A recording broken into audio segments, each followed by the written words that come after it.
just a second. I am checking out the numbers.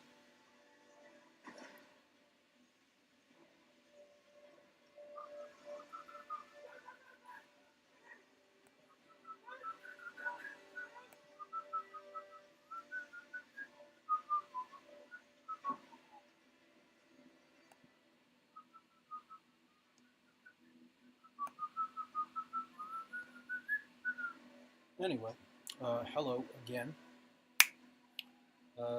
I am Tom, Commander Halflock on Elite Dangerous, and Commander Halflock, or just Halflock on Steam.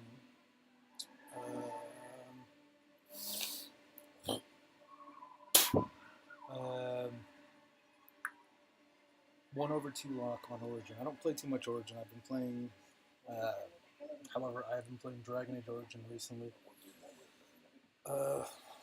It's whatever. It's weird. It's a very PC-oriented control scheme, and pause and release tactics. I mean, that comes with no judgment. I don't really have any judgment of the game or its mechanics. Interesting game. Decent story. Far more high fantasy than any of the stuff that I've been writing for the main logs.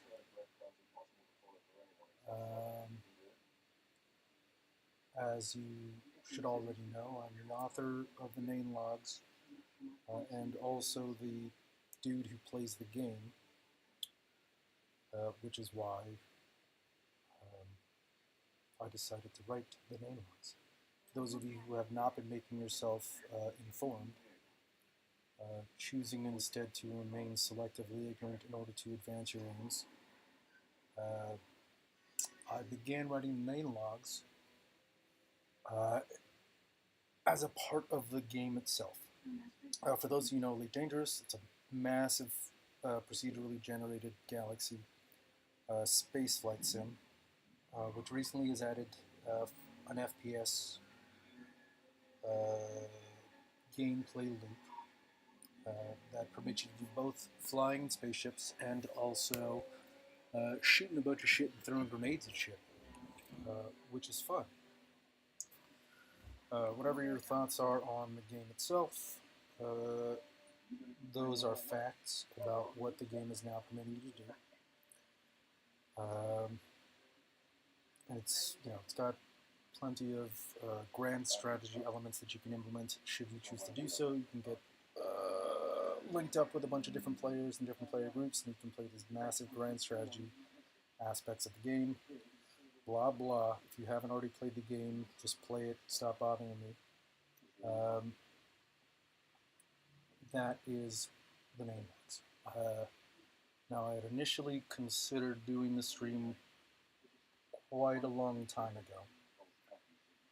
At that point that I had considered and planned out the way the stream was going to go, I had paused my production efforts in terms of writing and video editing my gameplay and producing the original music that I've been putting on those videos. The reason being was because I found it increasingly difficult to find the enjoyment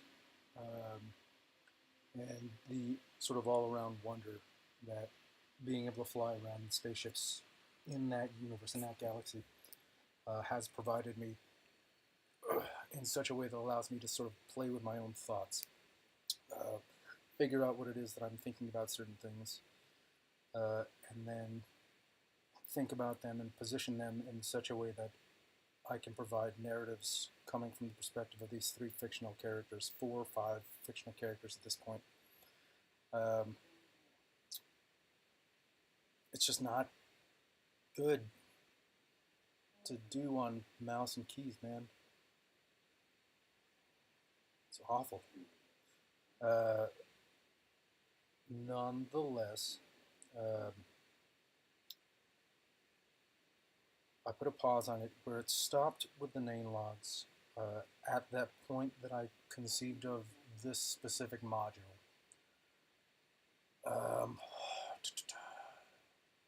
It was a dual log featuring Callie, who was the blonde chick, who is now my PlayStation account, which is half lock on the PlayStation, and Clara, who is, as it stands, an NPC character that is related to Callie within my story, as her like handler, her SEAL fucking radio person, if you want to take it to that level. Which isn't really that big a level to take it to, in terms of like what the characters are doing within their galaxy and within their roles, within the organization that I've created within this world. It's like a Russian nesting doll of things happening in the story that you'll have to read in order to really understand beyond the idea that there are SEALs in my story, which is insane. As I left off with the Tribuus Terrores video. I don't know how to pronounce that. I'm not going to try to.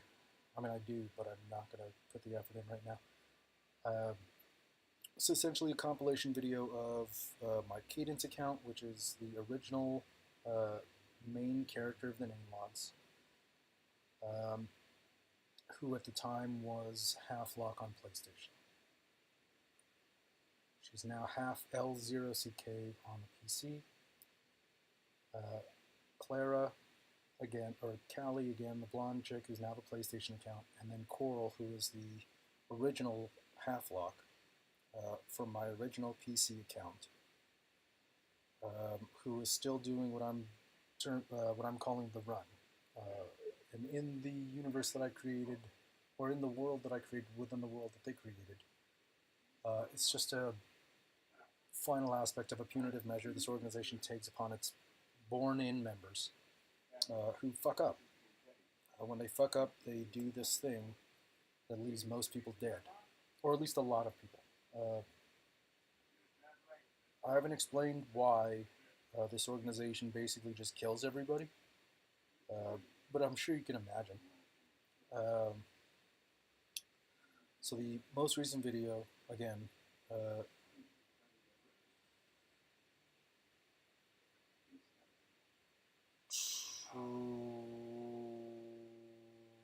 forget what it's called now.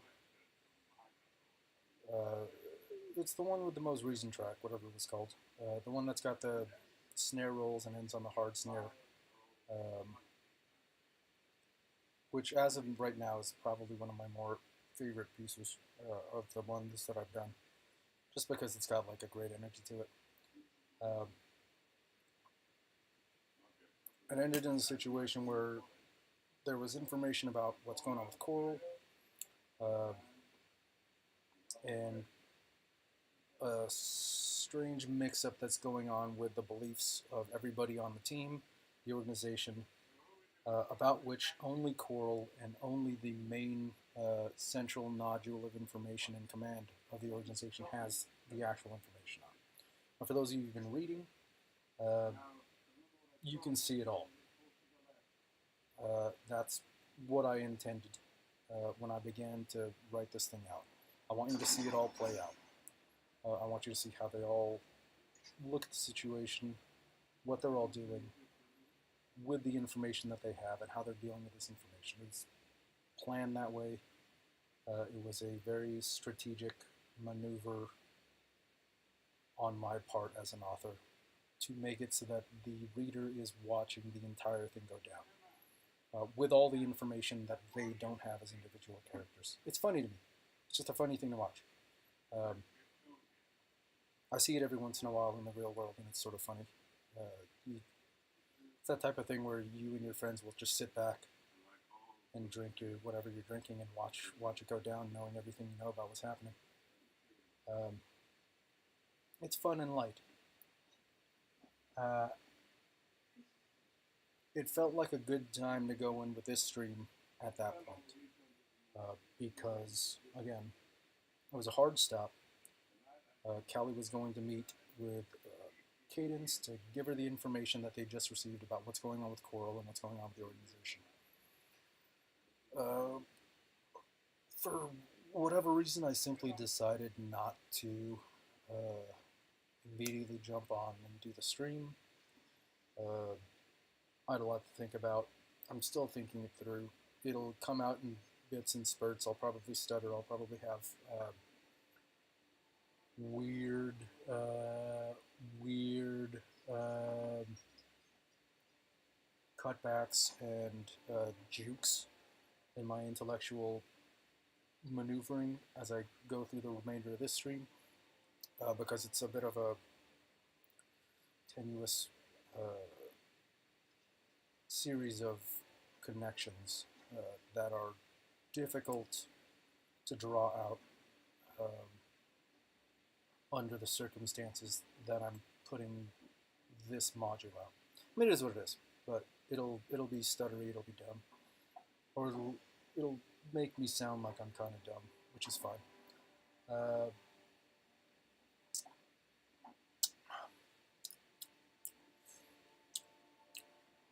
For those of you who have been paying attention to the game, you'll know that there's a bunch of shit happening right now. I had personally been waiting on certain things to go down, reading the Galnet articles and watching sort of what they were doing in the game, because I had a series of expectations in terms of what the narrators were going to be doing as they developed the story over the course of the year. I think the guy's name is Darren. I forget the woman's name, who is the other writer for FDev. They're doing a great job. They always have done a great job in terms of my my read on what they're doing and what I enjoy about what they're doing. So there's nothing happening that is disappointing to me. There is a lot. I'm dropping a lot of frames with little more than a video. It's very weird to me.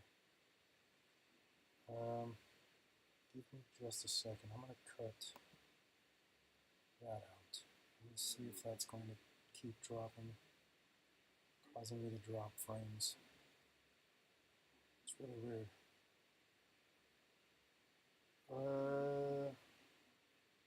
So there's nothing happening in the narrative that is disappointing me particularly. However, because my story has been written the way it has been written, there are things that I wanted to just sort of sit and watch as they play out while I try to get myself back into a head state where I'm enjoying the game, which I have been doing a little bit recently. In the past couple weeks, some big things have happened in terms of the power play and lore, which is sort of where my focus is when it comes to the writing, which, I mean, yeah, I don't see why that would even require explanation. But some very big things have happened in-game, and it put me in a position where I had to make a choice as to whether or not to keep delaying it, or keep sitting and waiting and trying to get myself back into the game, to the game's headspace that puts me into, or to drop something new. And when I saw it all go down, I decided to go ahead and drop a new one. So I dropped a new track, dropped a new video, and wrote a new set of logs. For those of you who have been reading the logs and are familiar with the way the community works, it is always been like the Game of Thrones, House of Cards, tinfoil hatting in terms of the prediction aspect of what I'm doing. That's never been a big secret to anybody who's actually done the readings. On repeated occasions, I've provided diegetic assessments in terms of the characters being who they are, providing assessments of what's happening in their world. And that's always played off of what's been happening in the Galnet stories. Again, anyone who knows anything about the logs, has been reading the logs, would know that. But I'm just going to go ahead and remind you of the fact that that's what's going on here. So, I dropped a new one and did what I could to take as much of what was happening and work it into what I wrote, uh, and provide yet another assessment of what I'm looking at, because that's what's funny to me. And also, there are a lot of things happening external to the logs that are fun as well and funny as well. There's a lot that aren't. A lot of stuff that is not enjoyable and is not funny to me. So I felt as though, okay, now maybe would be a good time to revisit sort of what's happening in terms of the name logs as an entity, what I am doing with the name logs, which I believe I've just explained quite clearly, and what is happening external to the name logs, but is also related to me being a human being who's doing a thing. Again, this is the only relation to the name logs, I should be very clear, is in terms of what is about to happen, is the fact that I exist as a human being, and because of that, these things are connected in the sense that I'm doing one thing, which is the name logs, and then I'm doing another thing, which is not the name logs. It's like when you have two hands, and then you use one to hold a fork, and then you use the other to hold a knife. And whereas you're using the fork to eat the food off your plate, you're also using the knife to stab the dude that's sitting next to you trying to eat the food off your plate. See, it's all related, but only in the sense that they're both your hands. That's sort of what was humorous to me, and I explained this on a previous log and sort of to the enjoyment of some of the other guys that I was playing with really, really early on when I was only playing PlayStation, or at least nearly exclusively playing this on PlayStation. This, of course, is clearly going to be a reading stream, so you will get some ideas about what it is that informs me while I'm stabbing you for trying to steal food off my plate. So hopefully you understand why I'm doing so. Or at least, you learn something from the experience, rather than just getting shanked out of hard. There's stuff happening in the background.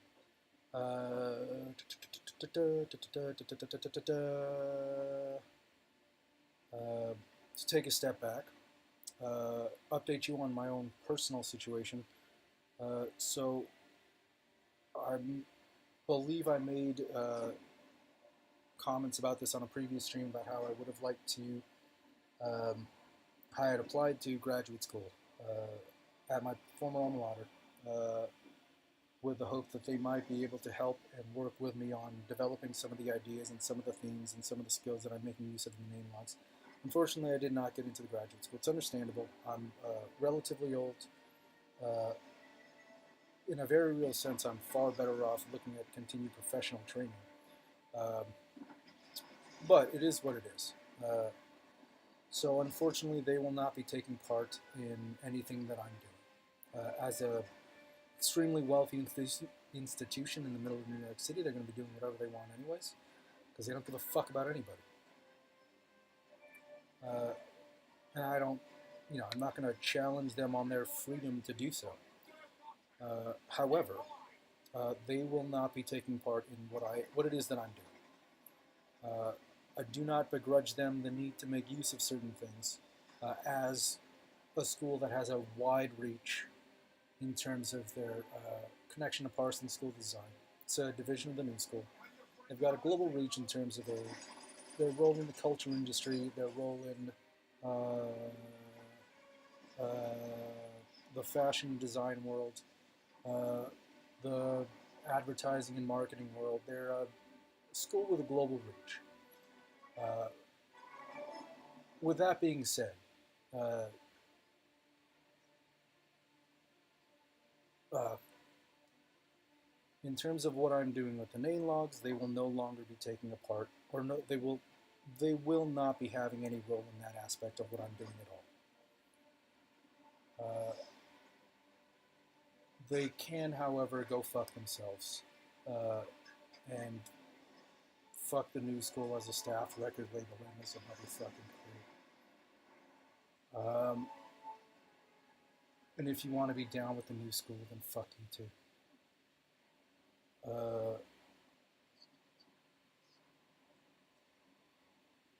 That being out of the way, I'm going to get back to what I intended to do originally, which is produce a story and then provide some information, hopefully provide some thoughts that'll get you to think your head straight, or rather think through some of the things that you might be looking at in the world. You don't have to take anything from this. You can take what you want from it. You don't have to take shit. Don't take shit off of nobody, especially the New School. So today I have 3 readings,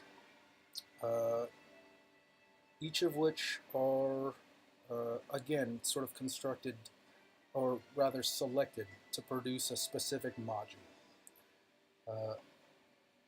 For anyone who's actually watched the previous videos, you know that the modules are related in a very specific way to produce a very specific connection that I intend for you to see. Should you have any desire to look at the name logs, or any other story, in a very specific light. Again, it's not particular to the name logs. It's this set of modules and these sets of modules are essentially a way to get you to see what I'm thinking when I'm doing the creative process of writing and sort of looking at these characters as though I were analyzing real people, and how I would look at real people were they not simply figments of my imagination that were aided in the production by this gaming company that produced this game, within which the world that I created is embedded and entailed.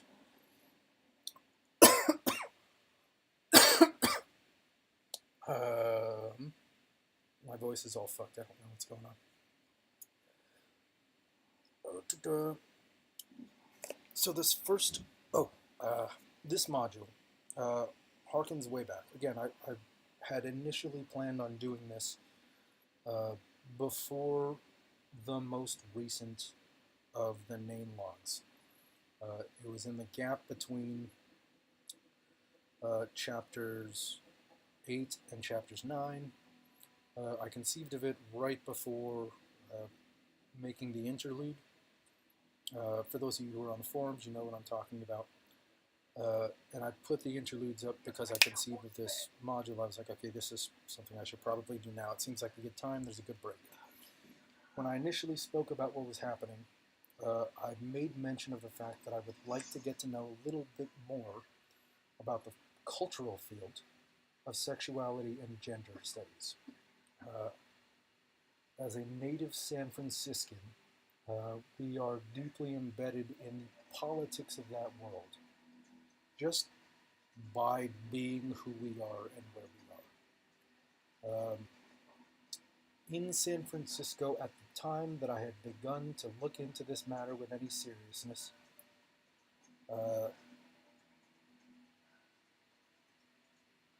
there were certain things happening within the city policy that I found to be extremely illuminating in terms of the political approach being taken by the city in handling issues pertaining to GLBTQ or LGBTQ rights and privileges. I do not recall the bills, I do not recall the laws, but there were 2 very specific matters at hand that I will call to mind that I found to be very interesting, having to do with the legibilization of what it means to be an LGBTQ person to the government under certain contingent circumstances, those being housing and medical care. To the city of San Francisco,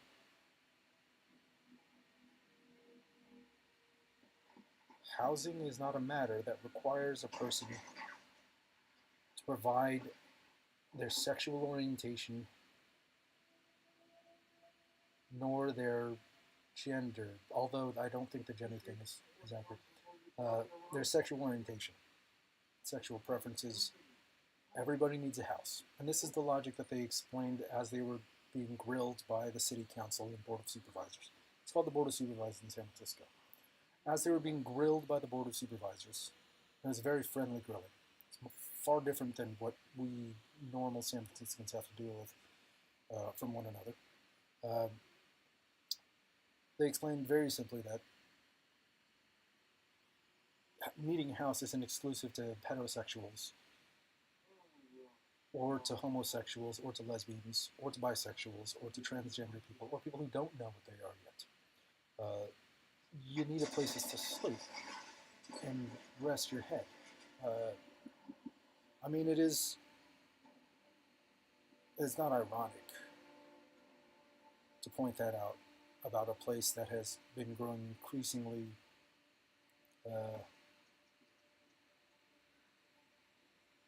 populated by homeless populations due to the increasing economic and social disparities of the city. And not everything is, working in that city. That it's still a city, in my own personal opinion, as opposed to just being a fucking wasteland of nuclear destruction after China attacks it, well deservedly, is of no consequence. But when it comes to the matter of GLBTQs and housing, again, according to the city of San Francisco, doesn't matter in that aspect. When it comes to medical coverage, when it comes to the provision of medical insurance, not insurance, medical care, the city takes a pretty strong approach in terms of saying there are certain aspects of the lifestyle of the homosexual, lesbian, transgender, questioning but in love, any of that kind of shit. There are very specific aspects of those chosen lifestyles, or even not chosen lifestyles, really, but kind of, that require doctors to know about. It is not to be expected that a heterosexual man is going to need to consider possible medicinal interactions with specific hormone treatments that are exclusive to the conversion process. And that seems like an obvious reality. But apparently and clearly when it comes to city governments doing things that are in the best interest of their people, it's never that obvious. So they have to put it on a form. Again, it's just an interesting aspect of how San Francisco in particular was approaching this specific aspect of the development of policy specific to the LGBT community, how they differentiate between specific aspects of the law that require these declarations and specific aspects of the law that don't require these legibilizations of who it is you seem to believe you are. That being the case, I once again was very interested in writing the story about these characters, not for anything having to do with that, as much as it was just I felt like writing a character about this girl. And there are certain schools of thought I've read, and things that I've read in my spare time, in my undergrad, at the fucking shithouse that place is, that produce what I would like to call an exploitable intelligence gap. Uh, an exploitable intelligence gap into which a misinterpretation of the notion of performatives could find itself. It's just sort of a funny misread in my book. Not in the name loss, but in terms of my own understanding of the concept, the gap that's produced is very funny, and it produces the opportunity to. I'll just talk about the gap itself. So there are certain readings of the notions of performativity. For those of you who are aware of this school of thought, you know what the fuck I'm talking about. Don't waste my time. Don't waste my time. There's certain aspects of the becoming of sexuality and gender, for lack of the professional and in-house lexical flourishes, that can be found in the actual becoming of this person. The conceiving of who you are as a person in the development of your sexuality, your understanding of your own sexuality, your understanding of your own gender. Doing a little dance right now. That, I mean, for lack of a better term, me writing a fiction from the first person perspective of a woman can very easily be seen to be. Again, it's really just sort of funny to me. And I've made jokes about the fact that if I'm not allowed to simply write a literate fiction, even if it isn't that literate, it's just fucking fiction. If I'm not allowed to write a fiction from the perspective of a woman, written in the first person, without it being a declaration of political intent, to become who it is that I am, with this woman being the central aspect of it, then we're going to have to throw out the entirety of all books ever, because fiction no longer works as an entity. Again, it's just a ridiculous idea in response to a ridiculous politicization of a claim. But it's funny to me. It's just kind of silly. It doesn't make any sense to me from a rational and critical reasoning perspective. But politically, it's useful. And because of that utility, it becomes used. And I've had to deal with that quite a bit recently. Especially having to do with trying to discuss the name lots. It's just a pain in the ass when politicized. So I have decided to go ahead and produce a bit of a module that might make more clear the relationship of my interest to the politics of the GLBTQ world, which is the same world that I live in, other than the fact that the way that I conceive of it, it's not the GLBTQ world, it's just the world.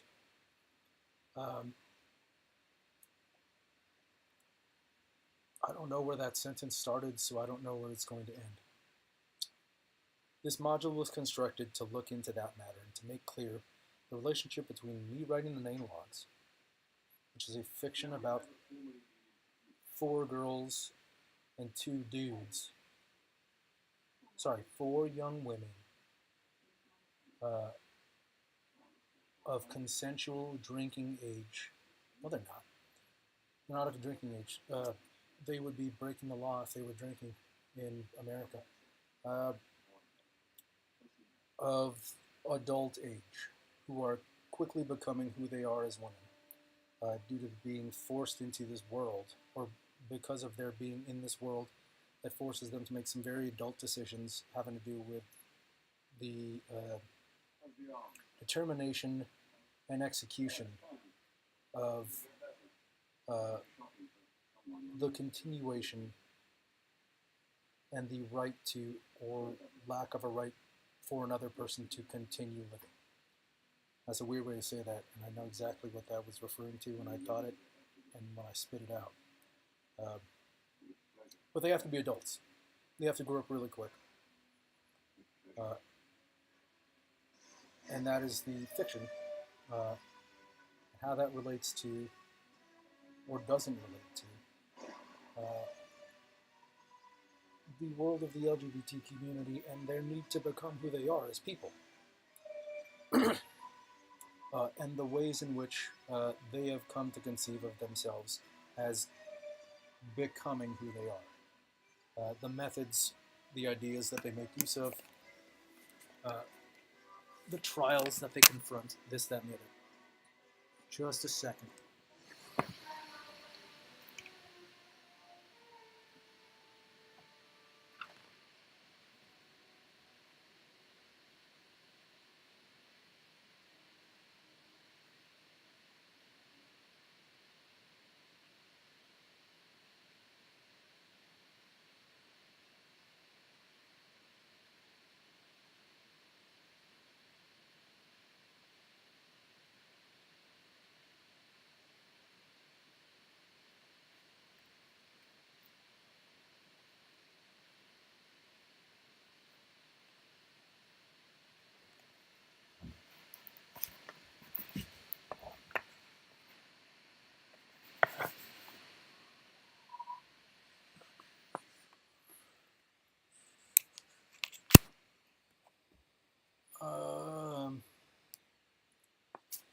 Well, if you've made it through all that, congratulations to you.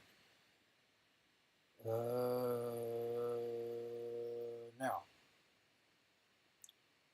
this module is, I'm not going to read through the entire thing, I'm just going to read through certain things. I'm going to discuss my thoughts on the matter as it relates to these specific readings in and of themselves. And by the end of the module, you will have a better understanding of why this module is relatively important to the overall approach and world surrounding the name mods. I expect that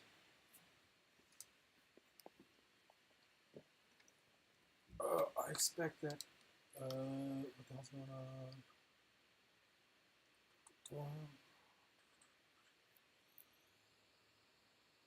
It will be of some use to you.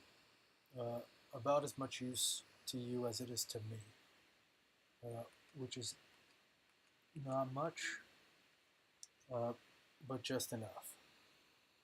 The first reading, and this is going to be fun for me to read, comes from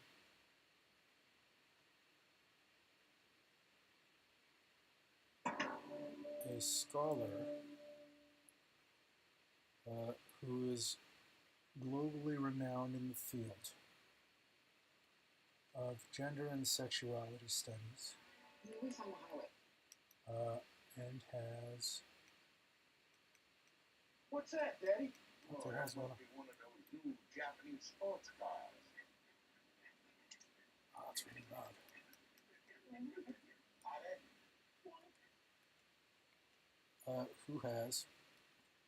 Who is globally renowned in the field of gender and sexuality studies.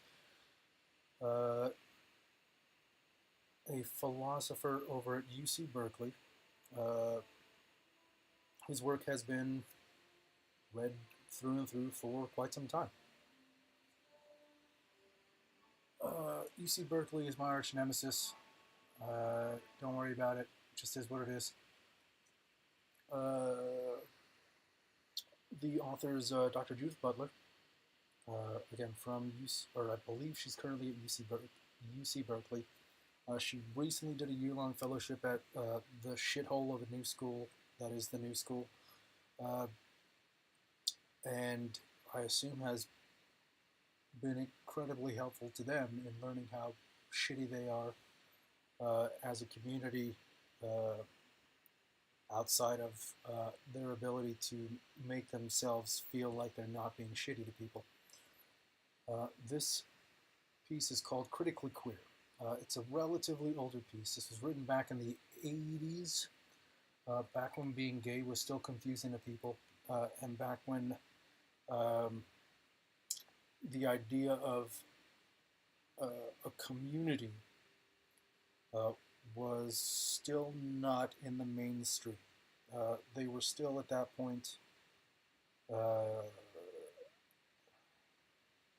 I'm not going to say the word. You know I want to say it. I'm not going to say it. It's funny enough as it is. But, again, this was written sort of at a time at which the prominence of the LGBTQ community and the pride movements in the city of San Francisco and generally elsewhere in the world were starting to become a thing. This was before the Bill Clinton don't ask, don't tell policy. To give you an idea of what the world was like when this was written. At the time, in the military, gays weren't allowed. Gays, lesbians, they were simply not allowed to enlist under conditions in which their sexuality would have become an issue. So here's the thing, before I begin this.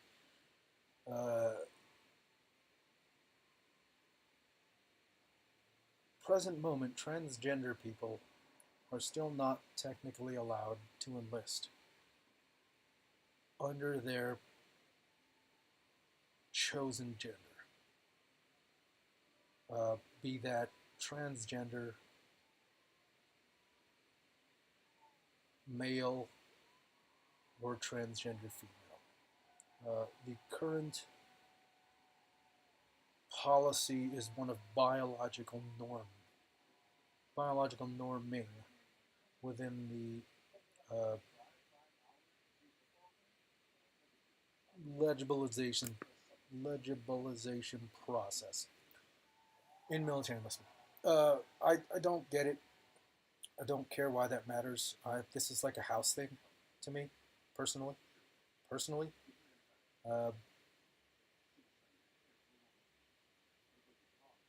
I can understand the concern when it comes to a person enlisting under one gender and then living their life another gender, in the sense that it could produce various intelligence gaps, in the sense that, if someone in the military does something wrong, the person we're looking for is a guy, but then the person that did it is a woman now, and it can be confusing, I guess. That's such a lame system of reasoning to make use of as an approach beyond, I guess. I just don't understand why gender matters when you want to go enlist and then fight for your country, or just kill people for your country. It just doesn't make any sense. I don't understand it. Nonetheless, this is where we are today, as opposed to back then, when they simply were not allowed to enlist. They could lie to enlist. If you were a homosexual person, you can say that you were not, if you felt like enlisting. To the best of my knowledge, you could lie.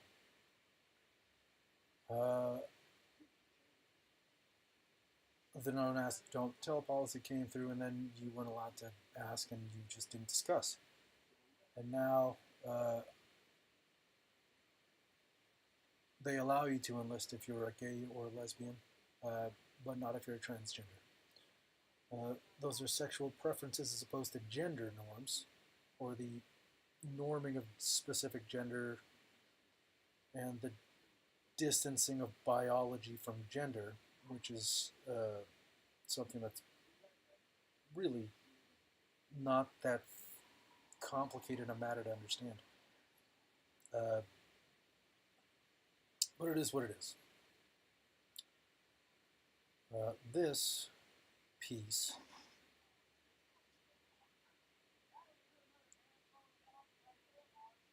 looks into the matter of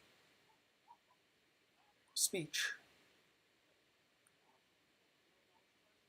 The opening salvo discusses the pronunciation of man and wife in marriage as a performative act that renders, where's the word? Where's the word that she uses? Exercising a binding power. In the pronunciation of man and wife, the relationship between the two people are bound within a very specific cultural, legal framework of understanding.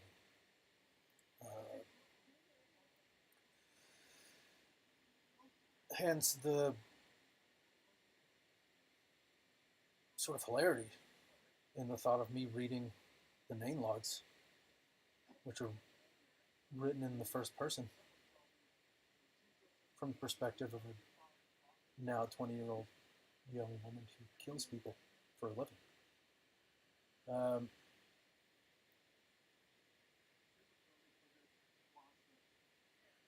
It continues on. I'm not going to go through the whole of the fucking read through, or I'm not going to go through the whole fucking summarization of the piece. I'm just going to read you some certain aspects, what are the excerpts from the piece. And then I'll sort of give you an idea of what's happening.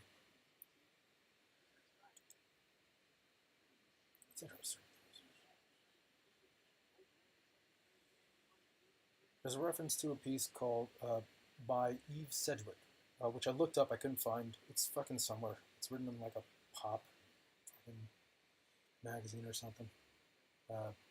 Unfortunately, but it jumps into that immediately. Eve Sedgwick's recent reflections on queer performativity asks not only to consider how a certain theory of speech acts applies to queer practices, but how does the queering persist as a defining moment of performativity?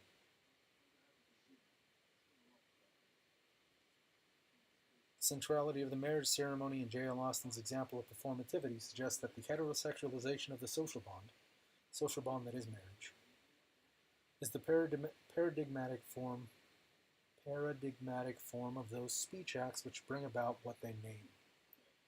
I pronounce he puts into effect the relation that it names. But where and when does such a performative draw its force, and what happens to the performative when its purpose is precisely to undo the presumptive force of the heterosexual ceremonial? Performative acts are forms of authoritative speech. Most performatives, for instance, are statements which, in the uttering, also perform a certain action and exercise a binding power. Implicated in a network of authorization and punishments, performatives tend to include legal sentences, baptisms, inaugurations, declarations of ownership, statements that not only perform an action but confer a binding power on the action performed. The power of discourse to produce that which it names is thus essentially linked with the question of performativity. Performative is thus one domain in which power acts as discourse. I guess I'll just keep reading. Importantly, however, there is no power construed as a subject that acts, but only a reiterated acting that is power in its persistence and instability. This is less an act, singular and deliberate, than a nexus of power in discourse that repeats or mimes the discursive gestures of power. Hence, the judge who authorizes and installs the situation he names invariably cites the law that he applies, and it is the power of this citation that gives the performative its binding or conferring power. Though it may appear that the binding power of his words is derived from the force of his will or from a prior authority, the opposite is more true. It is through the citation of the law that the figure of the judge's will is produced, and that the priority of textual authority is established. That is a contentious reading. I will contest that at a certain point, but not in terms of its relation to the LGBTQ problem specifically, so I will leave that where it lands. Safe at home plate. Indeed, it is through the invocation of convention that the speech act of the judge derives its binding power. That binding power is to be found neither in the subject of the judge nor his will, but in the citational legacy by which the contemporary act emerges in the context of a chain of binding conventions. Where there is an I who utters or speaks and thereby produces an effect in the discourse, there is first a discourse which precedes and enables that I and forms in language the constraining trajectory of its will. Thus, there is no I who stands behind discourse and executes its volition or will through discourse. On the contrary, the I only comes into being through being called, named, interpolated, and this discursive constitution takes place prior to the I. It is the transitive invocation of the I. Indeed, I can only say I to the extent that I have been first addressed. I have first been addressed, and that address has mobilized my place in speech. Paradoxically, the discursive condition of social recognition precedes and conditions the formation of the subject. Recognition is not conferred on a subject, but forms that subject. Further, the impossibility of a full recognition, that is, of ever fully inhabiting the name, by which one's social identity is inaugurated and mobilized, implies the instability and incompleteness of subject formation. The I is thus a citation of the place of the I in speech, where that place has a certain priority and anonymity with respect to the life it animates. It is the historically revisable possibility of a name that precedes and exceeds me, but without which I cannot speak.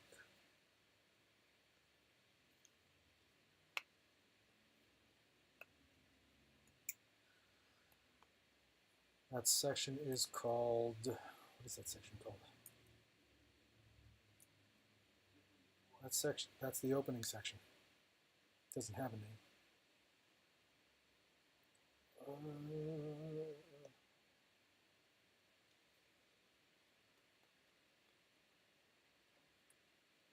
The next section is called, what's it called?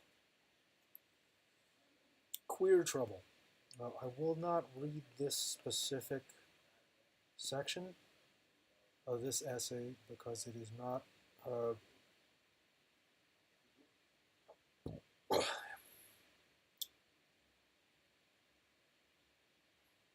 doesn't necessarily pertain to the aspect of the ideas contained within this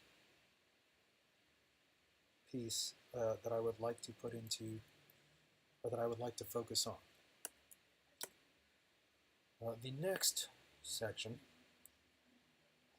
is called Gender Performativity and Drag.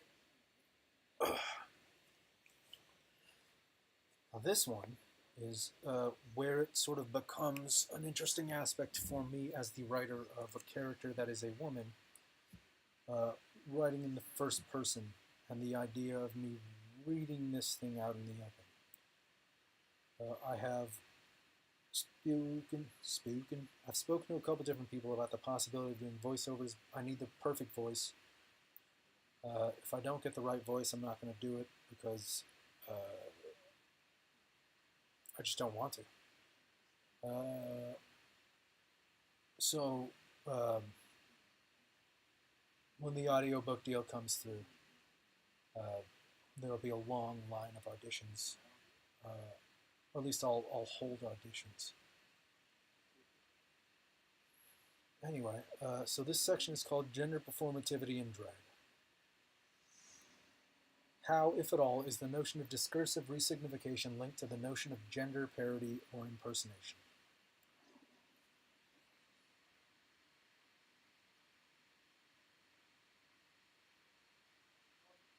And there's this part here that I need to put in. Oh, no, there isn't. That'll be fine. How at all is the notion of gender, or is the notion of discursive resignification linked to the notion of gender parody or impersonation? Gender is a mimetic effect, so therefore a choice or a dispensable artifice. If not, how did this reading of gender trouble emerge? There are at least two reasons for this misapprehension. One of which, again, this is, for those of you who don't know, this is Judith Butler's Queer something or other. Critically Queer. The subsection is gender performativity and drag. And there are funny aspects about the relation between me being who I am and then analogs being what they are, and my interest of GLBTQ being, GLBTQ politics being what they are, that comes to life in this, if you're not careful. How at all is the notion of discursive resignification linked to the notion of gender parody or impersonation? Gender is mimetic effect.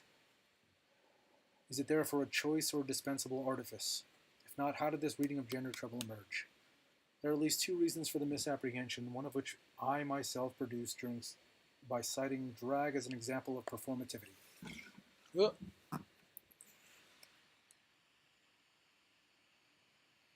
And another which has to do with the political needs of a growing queer movement in which the publicization of theatrical agency has become quite central.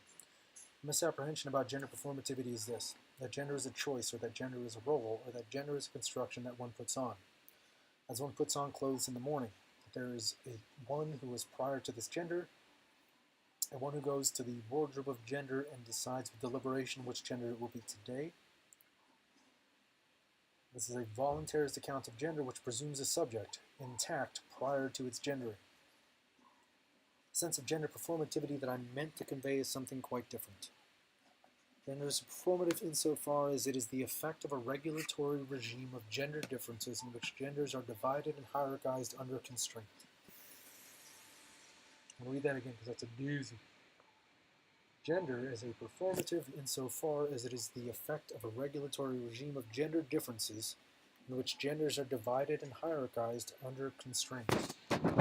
Social constraints, taboos, prohibitions, threats of punishment operate in the ritualized repetition of norms. And this repetition constitutes the temporalized scheme of gender construction and destabilization. There is no subject, precedes or enacts this repetition of norms. To the extent that this repetition creates an effect of gender uniformity, a stable effect of masculinity or femininity, it produces and destabilizes the notion of the subject as well. Come on, buddy. I'm getting the spinny pen wheel of death. Hold on a second.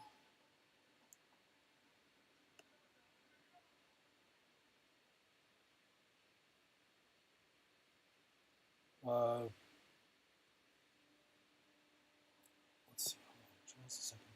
There's a way to make this easier for you. Just by shutting the fuck up. To the extent that this repetition creates an effect or gender uniformity, a stable effect of masculinity or femininity, it produces and destabilizes the notion of that subject as well, for the subject only comes into intelligibility through the matrix of gender. Indeed, one might construe repetition as precisely that which undermines the conceit of voluntarist mastery designated by the subject in language. There's no subject who is free to stand outside these norms or to negotiate them at a distance. On the contrary, the subject is retroactively produced by these norms and their repetition, precisely as their effect. What we might call agency or freedom or possibility is always a specific political prerogative that is produced by the gaps opened up in regulatory norms, in the interpolating works of such norms, in the process of their self-repetition. Freedom, possibility, agency do not have an abstract or pre-social status. They're always negotiated within a matrix of power. Gender performativity is not a matter of choosing which gender one will be today. Performativity is a matter of reiterating or repeating the norms by which one is constituted. It's not a radical fabrication of a gendered self. It is a compulsory repetition of prior and subjectivating norms, ones which cannot be thrown off at will, but which work, animate, and constrain the gendered subject, and which are also the resource from which resistance, subversion, and displacement are to be forged. The practice by which gendering occurs, the embodying of norms, is compulsory practice, forcible production, not for that reason fully determining. To the extent that gender is an assignment, it is an assignment which is never quite carried out according to expectation, whose addressing never quite inhibits the ideal she or he is compelled to approximate. This failure to approximate the norm, however, is not the same as subversion of the norm. There's no promise that subversion will follow from the reiteration of constituted norms. There's no guarantee that exposing the naturalized status of heterosexuality will lead to its subversion. Heterosexuality can augment its hegemony through its denaturalization. As when we see denaturalizing parodies which re-idolize heterosexual norms without calling them into question. But sometimes the very term that would annihilate us becomes the site of resistance, the possibility of an enabling social and political signification. I think you've seen that quite clearly in the astounding transvaluation undergone by queer. This is for me the enactment of prohibition and a degradation against itself, the spawning of a different order of values, of a political affirmation from and through the very term, which in a prior usage has its final aim the eradication of precisely such an affirmation.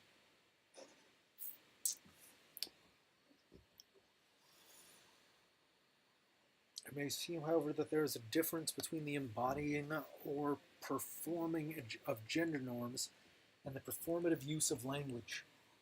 Are these two different senses performativity, or do they converge as modes of citationality in which the compulsory character of certain social imperatives becomes subject to a more promising deregulation? Gender norms operate by requiring the embodiment of certain ideals of femininity and masculinity, ones which are almost always related to the idealization of the heterosexual bond. I'm going to read that again for you. Gender norms operate by requiring the embodiment of certain ideals of femininity and masculinity, ones which are almost always related to the idealization of the heterosexual bond. It's also a contentious statement. Only because, contentious for any number of reasons. I'm not going to get into it. I don't care enough. Anyways, back to the reading. I don't care enough to explain to you right now is what I mean. In this sense, the initiatory performative, it's a girl, anticipates the eventual arrival of the sanction. Pronounce you man and wife. Hence also the peculiar pleasure of the cartoon strip in which the infant is first interpolated into discourse with it's a lesbian. That's my favorite line. Not really, but it's a doozy. So I'm going to read it again. In this sense, the initiatory performative, it's a girl, anticipates the eventual arrival of the sanction, I pronounce you man and wife. Hence also the peculiar pleasure of the cartoon strip in which the infant is first interpolated into discourse with it's a lesbian. Far from an essentialist joke, the queer appropriation of performative mimes and exposes both the binding power of heterosexualizing law and its expropriability. To the extent that the naming of the girl is transitive, that is, initiates the process by which a certain girling is compelled, the term, or rather its symbolic power, governs the formation of a corporeally enacted femininity that never fully approximates the norm. This girl, however, who is compelled to cite the norm in order to qualify and remain a viable subject. Or rather, this is a girl, however, who is compelled to cite the norm in order to qualify and remain a viable subject. Femininity is thus not the product of a choice, but the forcible citation of a norm. One whose complex historicity is indissociable from relations of discipline, regulation, and punishment. I'm going to read that again. From the words of Judith Butler, doctor of something or other, culture, I guess. Femininity is thus not the product of a choice, but the forcible citation of a norm. one whose complex historicity is indissociable from relations of discipline, regulation, and punishment.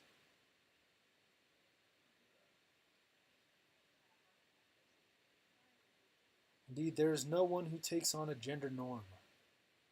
On the contrary, this citation of the gender norm is necessary in order to qualify as a one, to become viable as a one, for subject formation is dependent on the prior operation of legitimating gender norms. It is in terms of a norm that compels a certain citation in order for a viable subject to be produced. The notion of gender performativity calls to be rethought, precisely in relation to such a compulsory citationality that the theatricality of gender is also to be explained.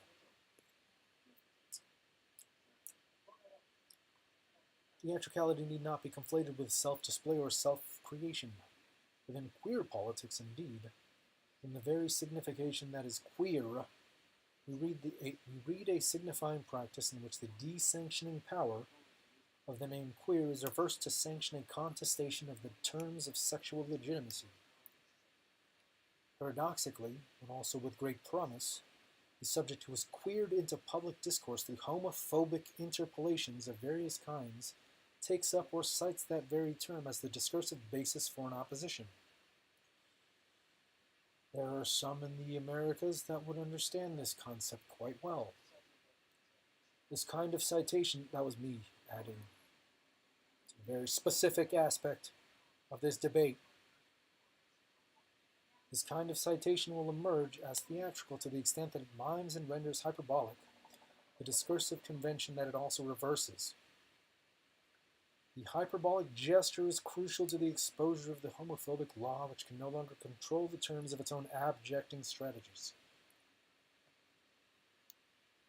To oppose the theatrical to the political within contemporary queer politics is, I would argue, an impossibility. Hyperbolic performance of death in the practice of die-ins and the theatrical outness by which queer activism has disrupted the closeting distinctions between public and private space have proliferated sites of politicization and AIDS awareness throughout the public realm.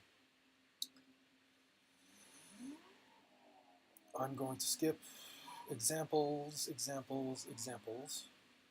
The increasing theatricalization of political rage in response to the killing inattentiveness of public policymakers on the issue of AIDS is allegorized in the recontextualization of queer from its place within a homophobic strategy of abjection and annihilation to an insistent and public severing of that interpolation from that effect of shame. To the extent that shame is produced as the stigma not only of AIDS, also of queerness, but the latter is understood through homophobic causalities as the cause and manifestation of the illness. Theatrical rage is part of the public resistance to that interpolation of shame. Shame on you. Mobilized by the injuries of homophobia, theatrical rage reiterates those injuries precisely through an acting out. One that does not merely repeat or recite those injuries, but that deploys a hyperbolic display of death and injury to overwhelm the epistemic resistance to AIDS and to the graphics of suffering, or a hyperbolic display of kissing to shatter the epistemic blindness to an increasingly graphic and public homosexuality.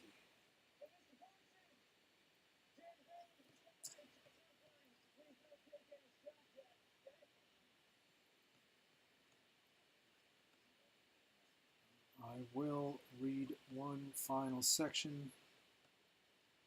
I'm currently debating whether I do the one or the other. Which one is more important? Which one is more important? Which one is more important? Prioritize. I'm thinking out loud. Prioritize, weigh the options. Which can you use more?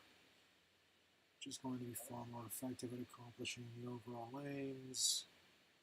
How do I go about deciding which of the two is going to be better for what I would like to have done in the overall grand scheme of things? How to figure this out? I don't get it.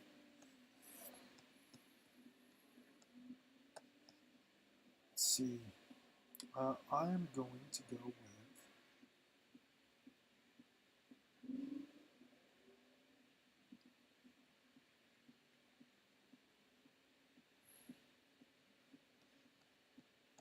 Performativity, gender, and sexuality. That is the final section of this essay. I'm not even going to read the whole part of that. It's the closing section, which I will not read in entirety.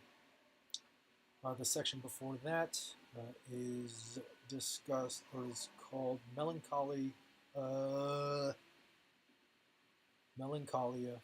and the Limits of Performance. I'm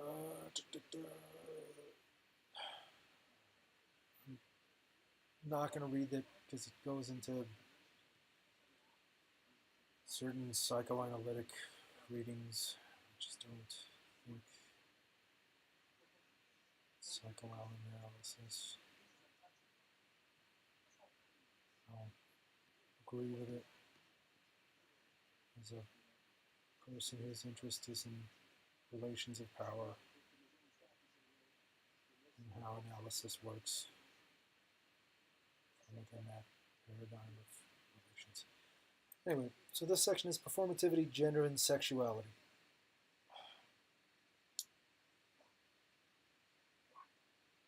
Oh, good God, there's a chunk of shit that has to be put into there.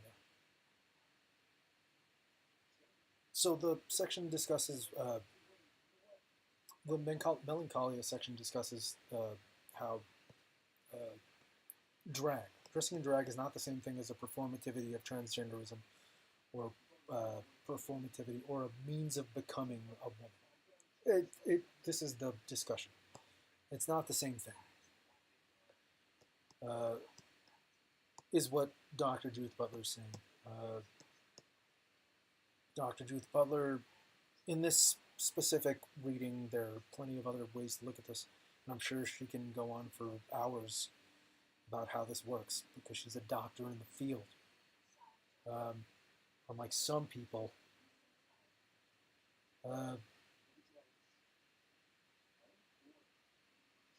Dr. Butler's idea that she attaches to and sort of draws out milks for everybody. I don't know if you guys saw the gesture I made. And milks for everybody is that of drag being a form of the embodiment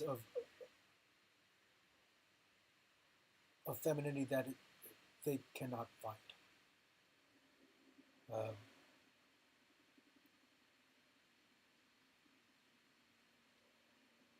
It's a form of miming, and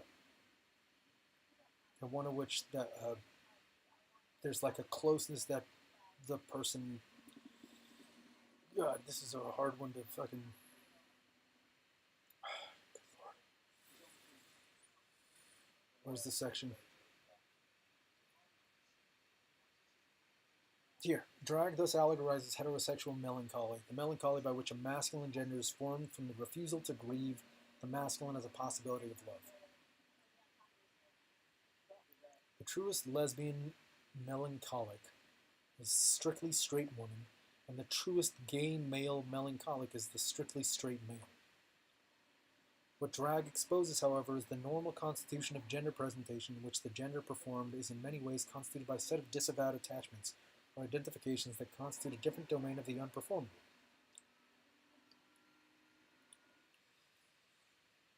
To the extent that homosexual attachment remains unacknowledged within normative heterosexuality, they are not merely it may well be that what constitutes the sexually unperformable is performed instead as a gender identification. To the extent that homosexual attachments remain unacknowledged within normative heterosexuality, they're not merely constituted as desires that emerge and subsequently become prohibited. Rather, these are desires that are prescribed from the start. And when they do emerge on the far side of the censor, they may well carry the mark of impossibility with them, performing, as it were, as the impossible within the possible. As such, they will not be attachments that can be openly grieved. This is then less the refusal to grieve than the preemption of grief performed by the absent cultural conventions, allowing the loss of homosexual love. The straight man becomes the man he never loved and never grieved. The straight woman becomes the woman she never loved and never grieved. Now pay attention. The reason I read this part So again, it's that, God, it's just really all that silly. It really is sort of silly. I'm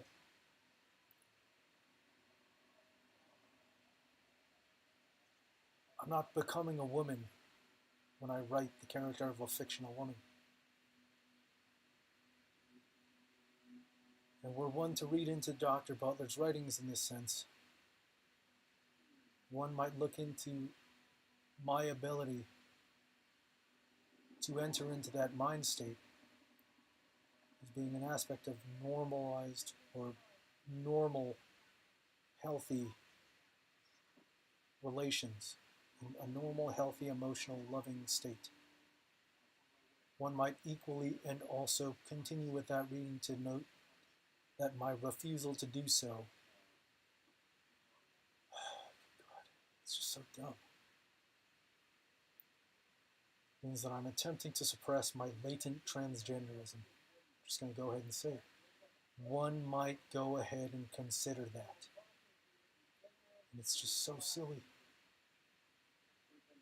Don't understand why it can't just be laughed at without it being a violation of some fascist social norm.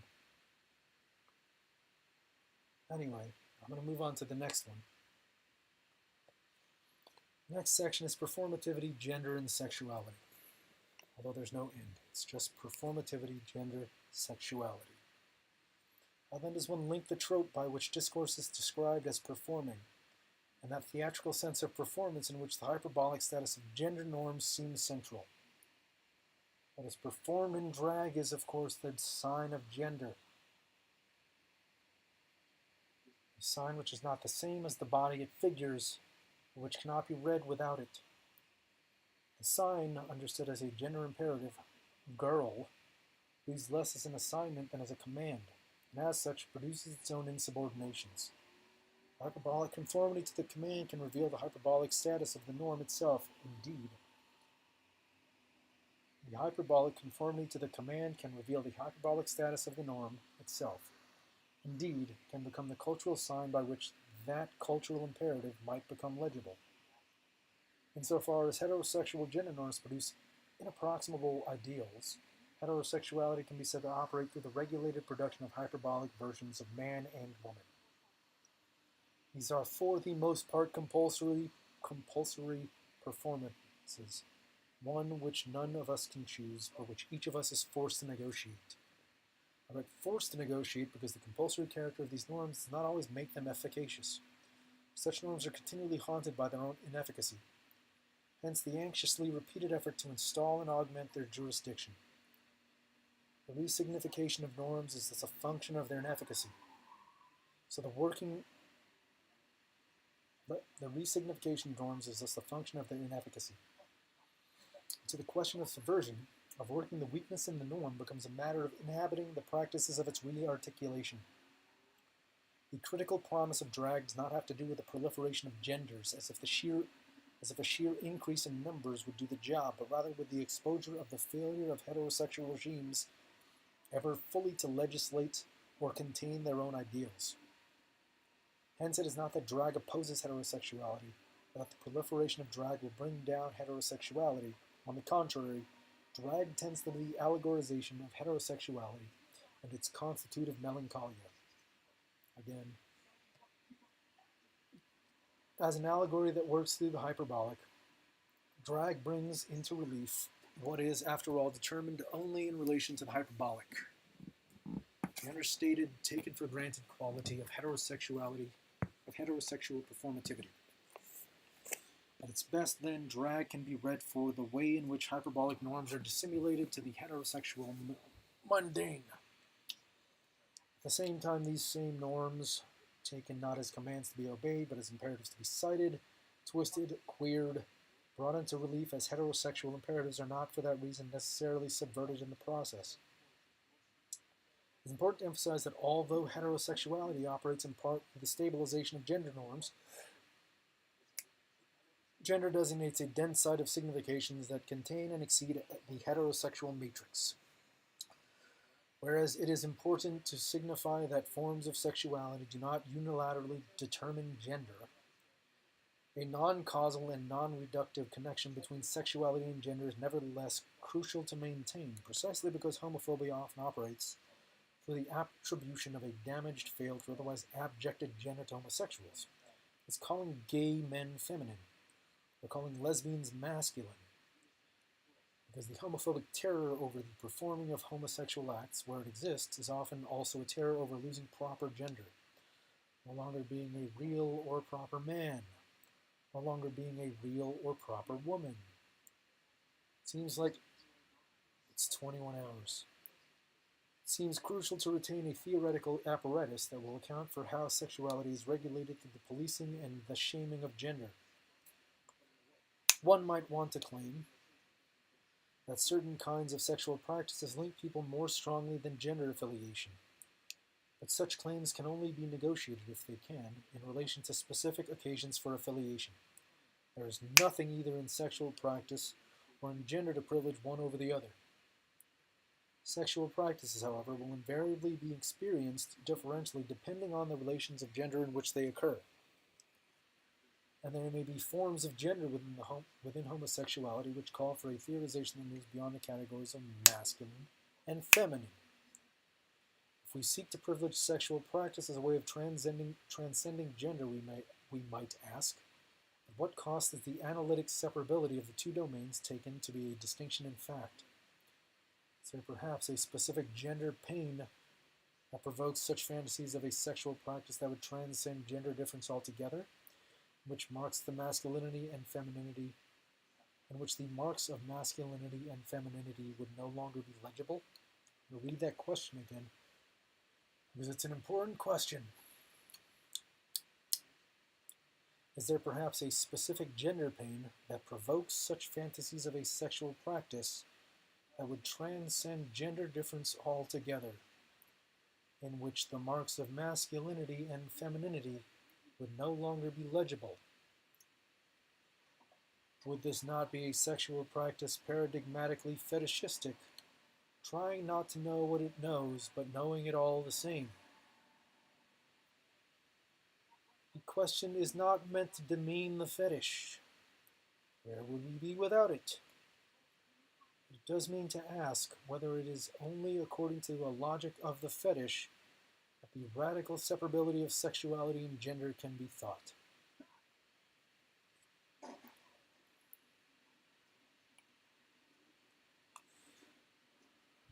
Let's see. In theories such as Catherine McKinnon's sexual relations of subordination are understood to establish differential gender categories, such that men are those defined in a sexually dominating social position, and women are those defined in subordination. There's also a Foucauldian idea found in second of Foucault's History of Sexuality, when discussing the ideas of the Greeks. I don't know who Catherine McKinnon is. I'm familiar with that idea through Foucault. For those of you who are interested in this field,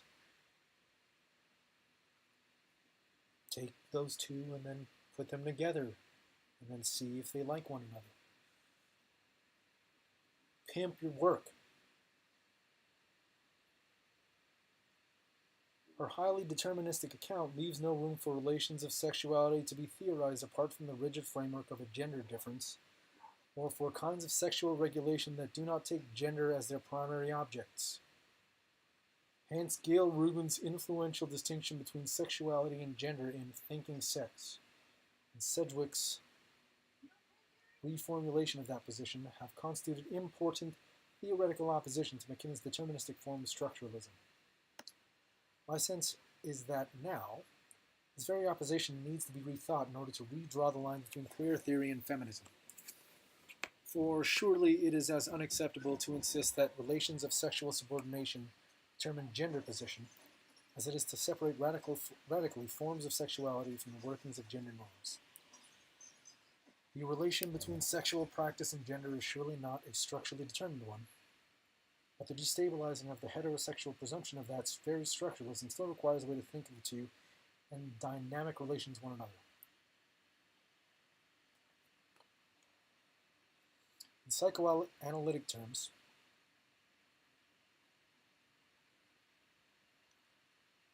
the relation between gender and sexuality is in part negotiated with the question of the relationship between identification and desire. There we go.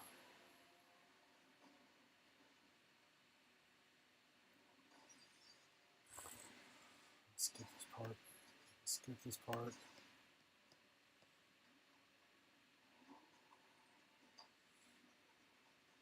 Performativity is then not to be read as self-expression or self-presentation, but as the unanticipated resignifiability of highly invested terms. The film Paris is Burning has been interesting to read, less for the ways in which the drag performances deploy denaturalizing strategies to re-idealize whiteness, which is from Hooks, and heterosexual gender norms than for the less stabilizing re-articulations of kinship that the film offers. The drag balls themselves at times produce high femininity as a function of whiteness, and deflect homosexuality through a transgendering that re-idolizes certain bourgeois forms of heterosexual exchange.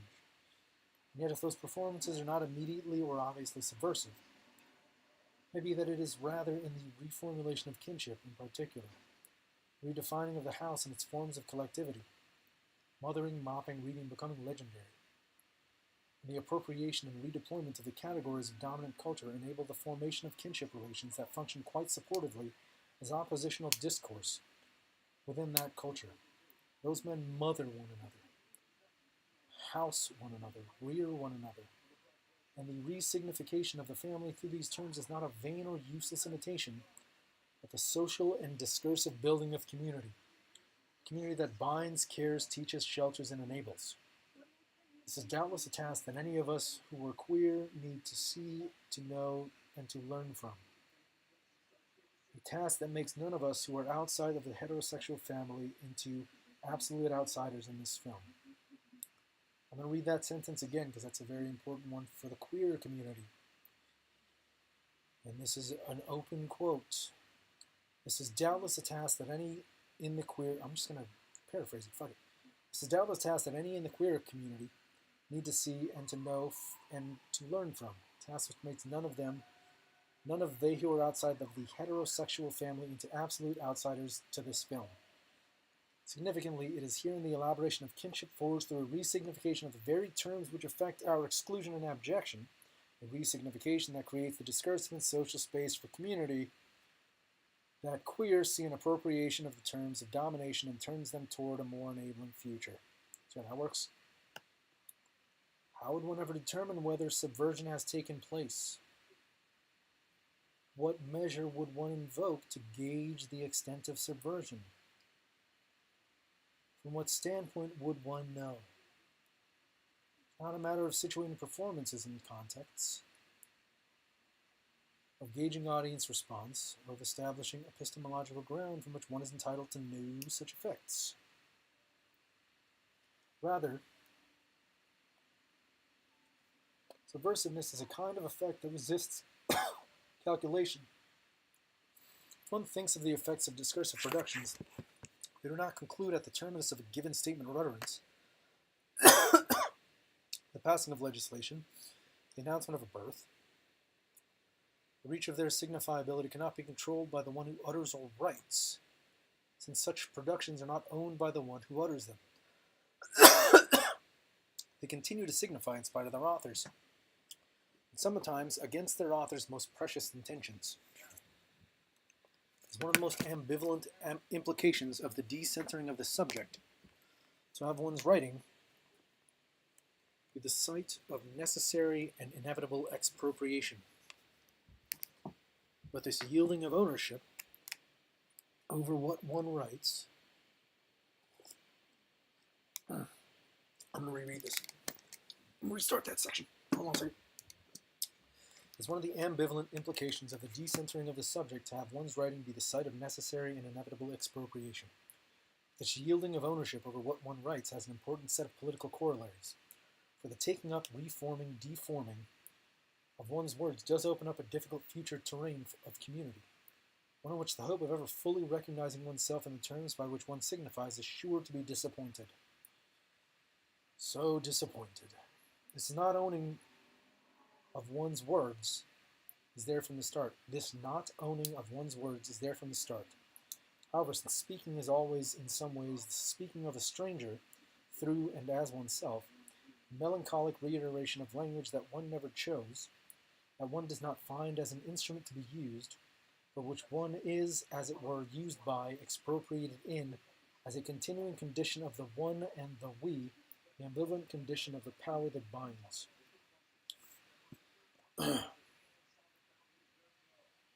It's an interesting read.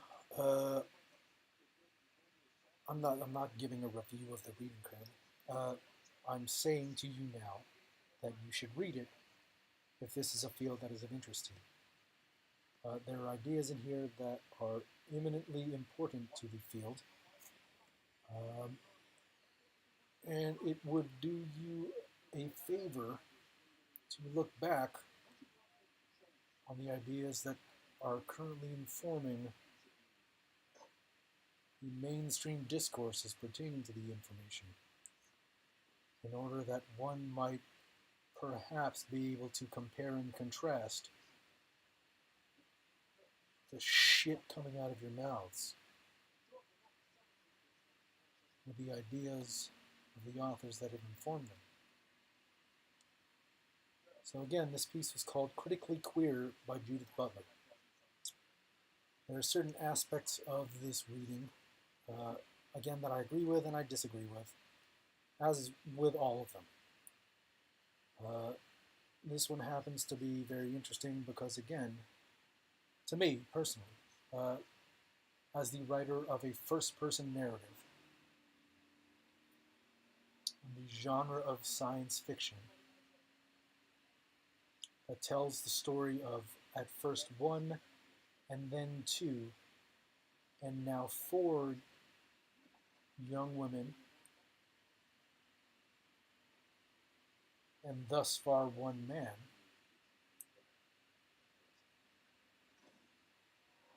the notion of performative and the notion of discourse and discursive declarations as spoken and declared.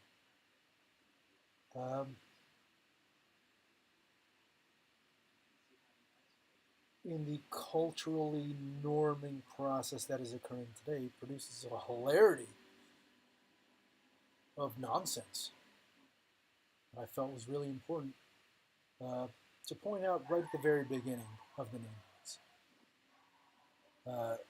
that has become increasingly lost as I've continued to write the fiction, and as people who have grown interested in the fiction have grown increasingly incapable of tracking that aspect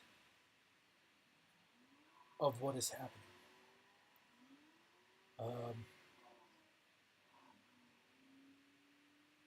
I mean, there's plenty to discuss.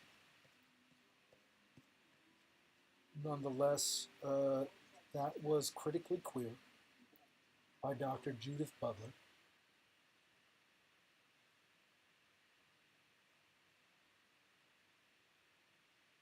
Which is a piece that discusses the relationships between historical discourses, political subjectivation, and the current, or rather currency, of queer politics. The next reading is one that you can fucking read your fucking selves.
For those of you who are familiar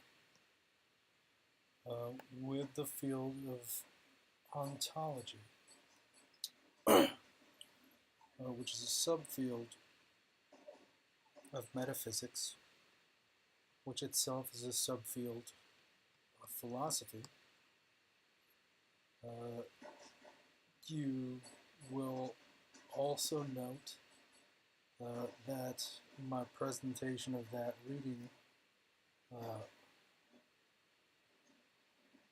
was noticeably one-sided, especially for a reading which is very specifically intended on enunciating some of the more notable concepts within the practice of and field of ontology and metaphysics. There's a very specific reason for that. As those of you who are aware, and also those of you who actually watched through the first section,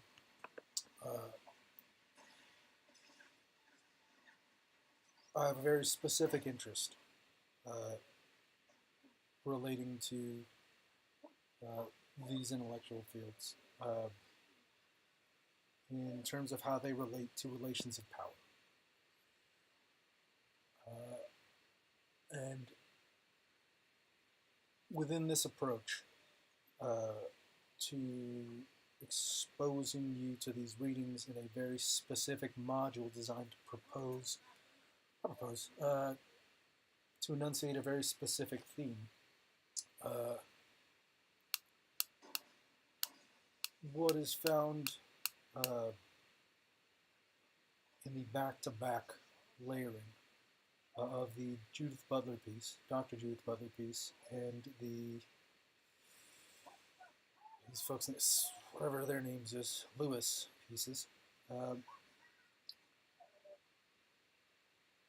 is the performance of that production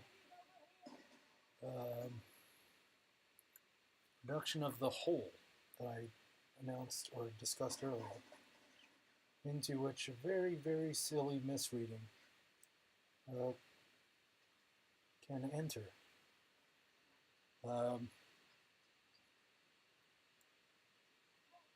In terms of my thoughts on ontology on the whole, I understand that it's a very neutral piece. It's a neutral piece that's simply, again, it's meant to enunciate some of the tendencies and some of the ideas and mainstreams or main lines of thought that occur within the process of ontology and the doing of ontology. As that relates to the field of gender and sexuality, I think it stands to reason, if not being entirely obvious, that the field owes a debt to ontology, the production of what is. That being the case,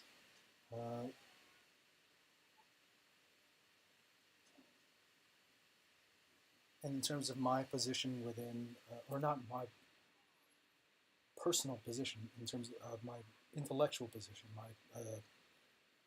where my intellect stakes a claim on the discussion. It's not a huge one, it's just mine. Falls well within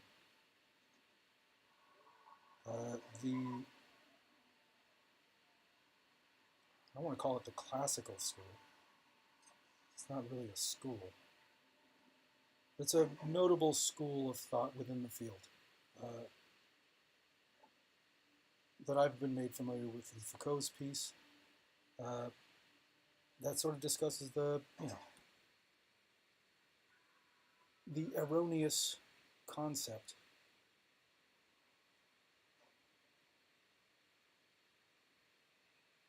of the voluntary handing over of the production of and the production of one's sexuality over to the state, over to authority, in such a manner that removes one's place from the position of that production. It's kind of dumb. I just think it's dumb. It's a dumb thing to do. I don't agree with it theoretically, hypothetically. I understand the benefits to it. I understand the need for doing so. I understand that, at least in terms of the classical schools of political philosophy, there is a certain degree of surrender and sublimation that is required in order to take part in society and to take part in the political landscape of political subjectivity. Anyone familiar with Hobbes knows the idea of the war of all versus all. Would also know that that war of all versus all is suspended. Dropping frames again. That war of all versus all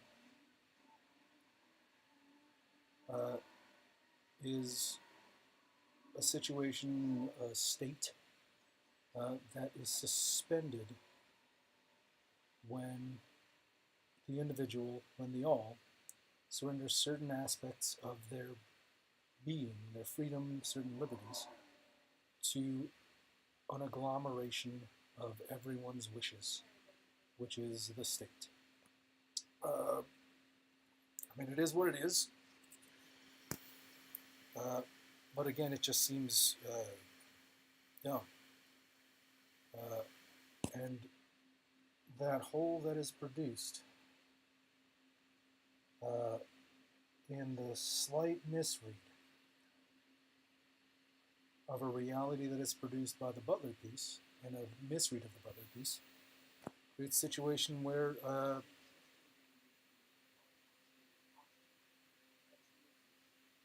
the legibilization of sexuality and of the political subject of sexuality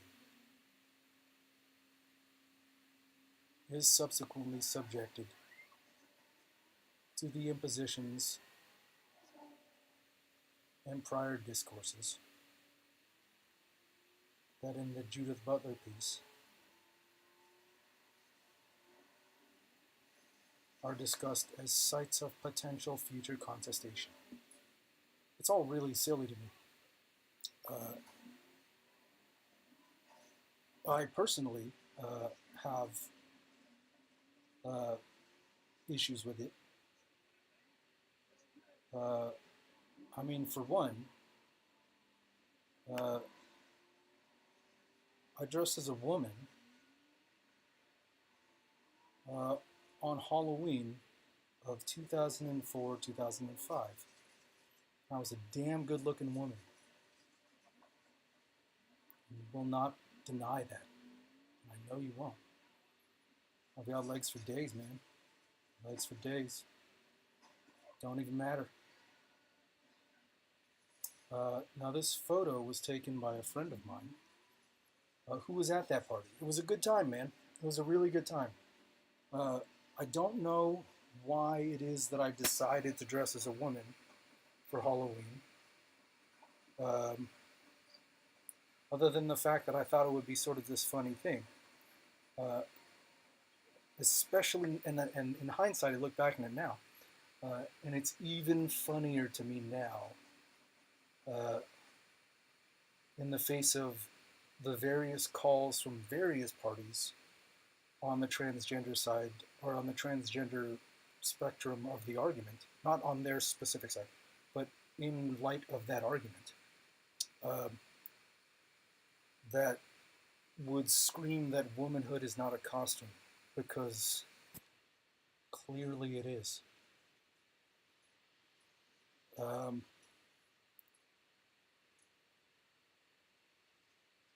So I went, there's an old friend of mine who I told about this situation. She, I believe she allowed me to borrow one of her wigs. I don't know whether or not the hat was hers or the boots were. Um, but she helped me get myself all prettied up. And again, you, you don't have to deny it.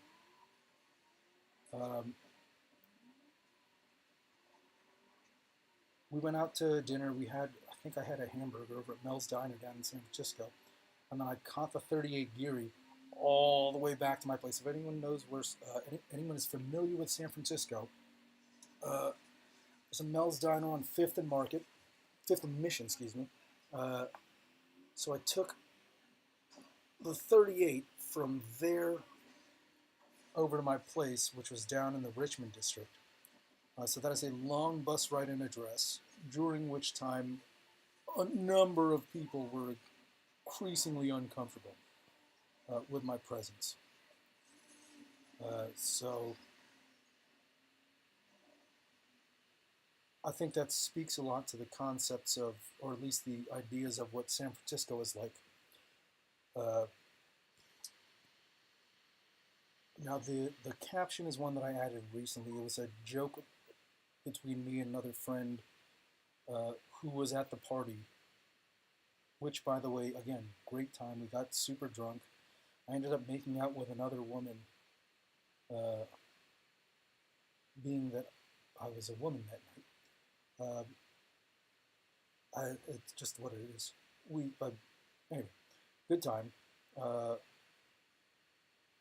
And the caption was right around the time when there were lots of voices in the public discussion pertaining to transgenderism being a very exclusive thing in which only the rules that are being determined from outside of the individual could be abided. There was a self-correction from amongst the community for a good amount, for a short period of time afterwards. But in San Francisco, there happened to have been an extremely militant few who had a very strong opinion about how they should be allowed to tell you what you are based on what they believe about certain things. And the caption about the FBI has very specific things to do with FBI's history. For those of you who are unfamiliar with the FBI's history, the original director of the FBI, I don't know if that's the official title, director, J. Edgar Hoover was rumored to walk around in women's clothing on occasion. Not once for Halloween, as was my case, but on numerous occasions, is the rumor. So, it made me laugh, and because it made me laugh, I decided to share that joke with others. So as you can see, on Halloween, I was a good-looking woman. Was it a performative in the sense of my becoming of a woman? No, not in my understanding. At all, actually. I was in costume.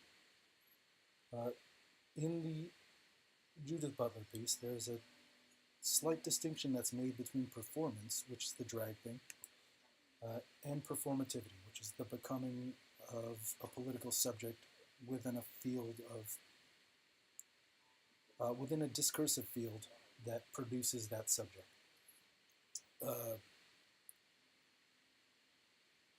Only in the sense that someone outside of me, with a degree of power or a difference in power between me and that person, capable of saying, you're transgender, would this act be a performative? And here's the thing. There's an old joke.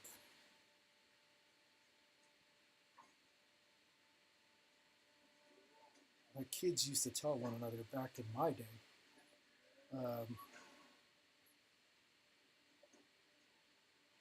That goes very simple rhetorical flourish of, but does your mom know you're gay?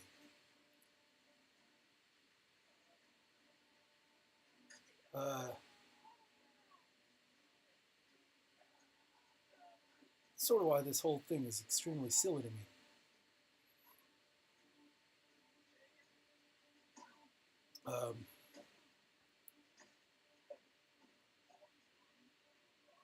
Is I don't know if my mom knows that I'm gay.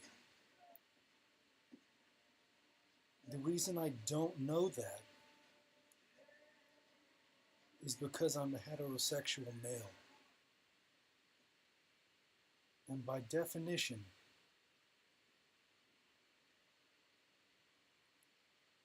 the only epistemological conclusion I can come to,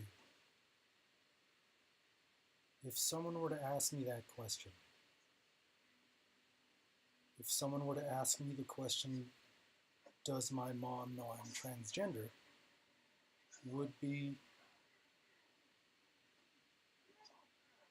no. Because there's no way for me to know if my mom would know something that I know is untrue. It's all just really silly. Now, as a dude with an interest in this field, and with a clear history of being far better looking a woman than a man, by a large margin, I feel like it would behoove me to continue the discussion in a way that really makes clear what the situation is. Now, I personally have had a homosexual experience. Now, it's nothing huge. It's like not this huge breakthrough emotional moment. It's not, how do I put this? It isn't like this defining characteristic in my sexual life in which I really found out who I was as a person. And it wasn't when I was a woman and then made out with a woman. I once let a guy suck me off. And I was terrifyingly flaccid the entire time in terms of just like my ability to muster my manhood. And I expect it has to do with the fact that it was a man sucking me off. I didn't, it wasn't to completion. But I'm going to backtrack for a second. So I was working a job that put me into contact with a number of people on repeated occasions. Just one of those types of jobs where you meet and greet, you end up socializing with a lot of different people. And in these socializing with a lot of different people, you get to know people. I came into contact with a homosexual man who was, for all intents and purposes, a very cool dude. Or at least I thought was a very cool dude at the time. Again, just random, long conversations, not like romantic, just like shooting the shit for a few minutes at a time for a good amount of time. And on Halloween, we went out for a drink. Because it was Halloween, I felt like drinking. And again, he seemed like a pretty cool dude. We got drunk, and then I invited him back to my house. Now, as a heterosexual man with not a lot of experience hanging out in, what's the word? Hanging out on a person-to-person level with homosexuals, or with any individual homosexual, it was a relatively inane thing to me. Fairly banal, let's drink some more, because that's what I do, is drink some more. Uh, we ended up back in my house, uh, drank some more. We ended up going back into my room, which again, heterosexual man, you don't think these things through sometimes, uh, because there was no intent on my part to produce the appearance uh,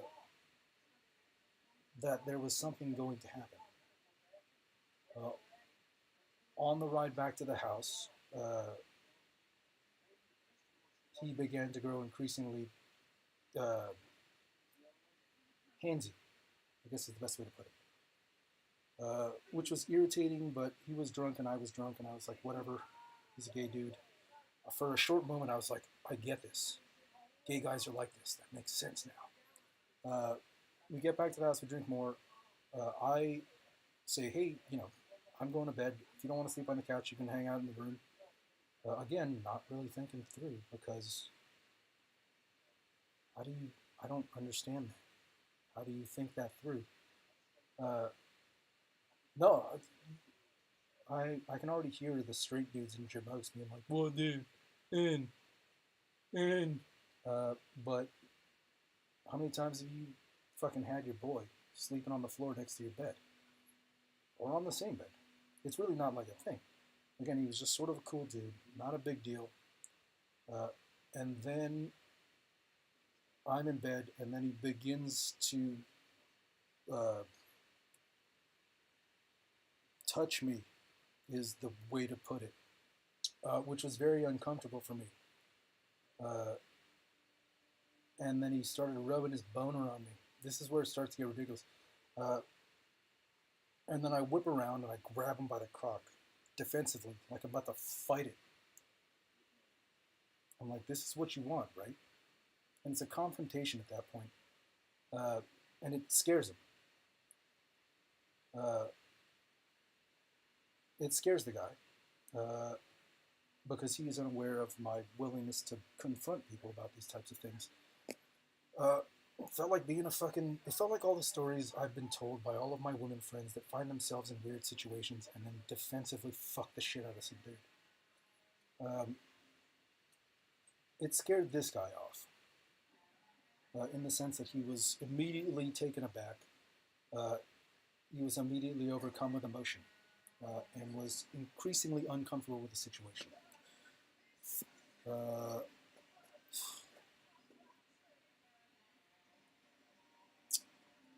He explained that he was interested in being friends, and that he may have overstepped his boundaries, which I respected. Again, at the time, I thought he was a pretty cool dude. Didn't think anything of it. A gay bro makes a mistake with a straight bro, and then that's the end of it. Not a huge deal, honestly. I fall asleep. I wake up in the morning, and he's back to being relatively emotional about the friendship. We discuss it. I immediately begin to feel the way that every story about a woman who feels guilty about luring a dude into her bedroom without the promise of sex to be. He's a cool guy. He's being what I expect to be nice, or at least decent, from any normal human being to another. So there's what it is. We begin discussing the matter. He gets to a point where he's feeling upset. And I try to console the guy. So I turn over, he's got his back to me. I begin patting him on the back and consoling him. It turns into a massage, which again is like just one of those like muscle-bound bro things when you're trying to console your bro. And I look, I'm not going to deprive you of the silliness that is bound to occur. I'm just not. It's ridiculous. It's just a silly story. It's like a silly thing to have happen. But again, it was just a bro thing. Turns into a massage, uh, and then I'm done with that. And he asks me outright, do you mind if I suck you off while I masturbate? And to me, at that point, I was like, yeah, fuck it. Uh, it just didn't mean anything. It was like completely meaningless. Uh, so he's suckling on my noodle, uh, and I'm looking at internet porn uh, because I like tits. Um, and then he does his business, and then that's the end of it. Uh, Now that was the end of that interaction. And over the course of the next few days and weeks, it occurs to me that he's not very cool at all. Uh, he's actually sort of particularly, and this is my experience. I don't know if you know the guy, and if you do and your experience is different, that's perfectly fine. Again, I'm a heterosexual male, and he's a homosexual male. And there's a very specific dynamic to that relationship that was entered into in the sense that we both knew who each other were, and then it went in a different direction than I anticipated. And again, I don't know what his anticipations were or his expectations were. I know what we used to joke around about, and I understood that those were jokes, and it's not a big deal. But it became a thing. For any woman who has been in a relationship with a guy who starts off sweet, or who starts off cool and then becomes an asshole after sleeping with you, you understand the point. The point is, this guy was nothing like any of those girls that I used to dump my loads in. And that's sort of just the way it goes, Like, uh, for me, it was just a thing. It was just a friendship that develops and then turns into something else. And then there's this weird thing in the middle. I've spoken to people about this before. And again, I'm not going to deny you the silliness. Uh, it's it's a gay thing. Uh, it's a gay thing that occurred. Uh, but that performance, at least in terms of my own understanding of my experience and my sexuality, uh, does not indicate anything beyond the fact uh, that I'm a heterosexual dude that has no real reason to judge homosexuals as anything other than being different people than I. I mean, nowadays it's just gross to me, like as an act and phenomena. But that's probably just because they have made it into a point to determine for me that I'm gay, uh, which is gross. Uh, yeah, it's gross. It's a gross thing to determine for someone else what they are so that you can have specific things relating to the differences in power that you have to currently negotiate for yourselves. Um, anyway, so that is what it is. Uh, it is a thing that occurred, and my being a woman for a night is a thing that occurred. But neither of those things, uh, neither of those things do I find to be particularly salient in the production of a political subjectivity uh, within a regime of power in which the individual is empowered to determine for themselves who they are. Now, this contrasts directly with the concept of political subjectivity and sexuality that Dr. Butler enunciated in her piece. And this is where I am. And this is where the situation lays. And this is why it's all just really silly to me. And when I try to discuss the name logs in this cultural substrate, it becomes a pain in the ass. A pain that is common to all.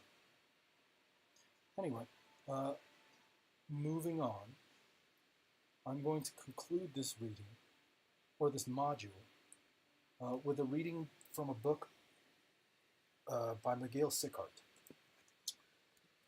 called Play Matters.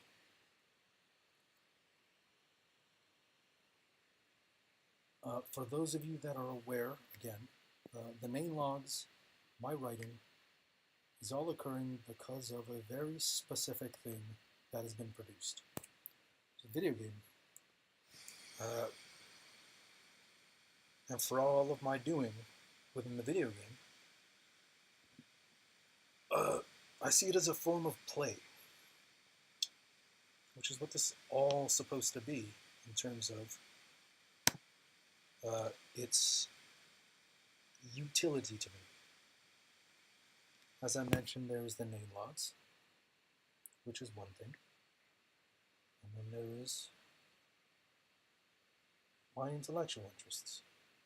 Now, I am using the name logs to think and sort of muse on some of these ideas before I can put them into the discourse in the way that I see fit, without the silliness involved in the twisting it around and the playfulness that occurs within a world that I didn't create and that doesn't exist.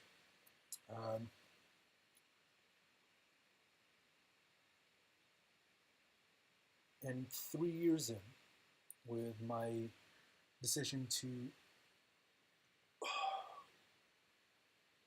begin to work again on music, and to use that music as musical backdrop, to begin brushing up on my editing skills, as rudimentary as they are currently and as sort of technically deficient as my computer is producing me to be for the moment, and the writing, that is all an element of the play that is created when I play this game. And the sense of wonder that I think anyone who watched the early streams and watched the Cadence Learning to Fly streams would have immediately found out about this game. It's just a beautiful game. It produces a sense of wonder. And it is in that wonder that this world within a world that I created comes to life. So this is the first chapter of Miguel Sicart's Play Matters. Chapter is entitled Play Is. Think about play and what it means to you. What comes to mind? Pastime, games, childhood activities, the opposite of work, a source of learning? What you'd rather be doing now? Think again, how much do you know about play? Start with a simple exercise. List your daily activities, the tasks that you structure your day, from work to leisure to those things you have to do that are neither, yet you have to do them. How do you do these tasks? If you are happy and well rested, you may approach your day in a playful way, enjoying what you do. Happiness may give you time to play, to live in a different way.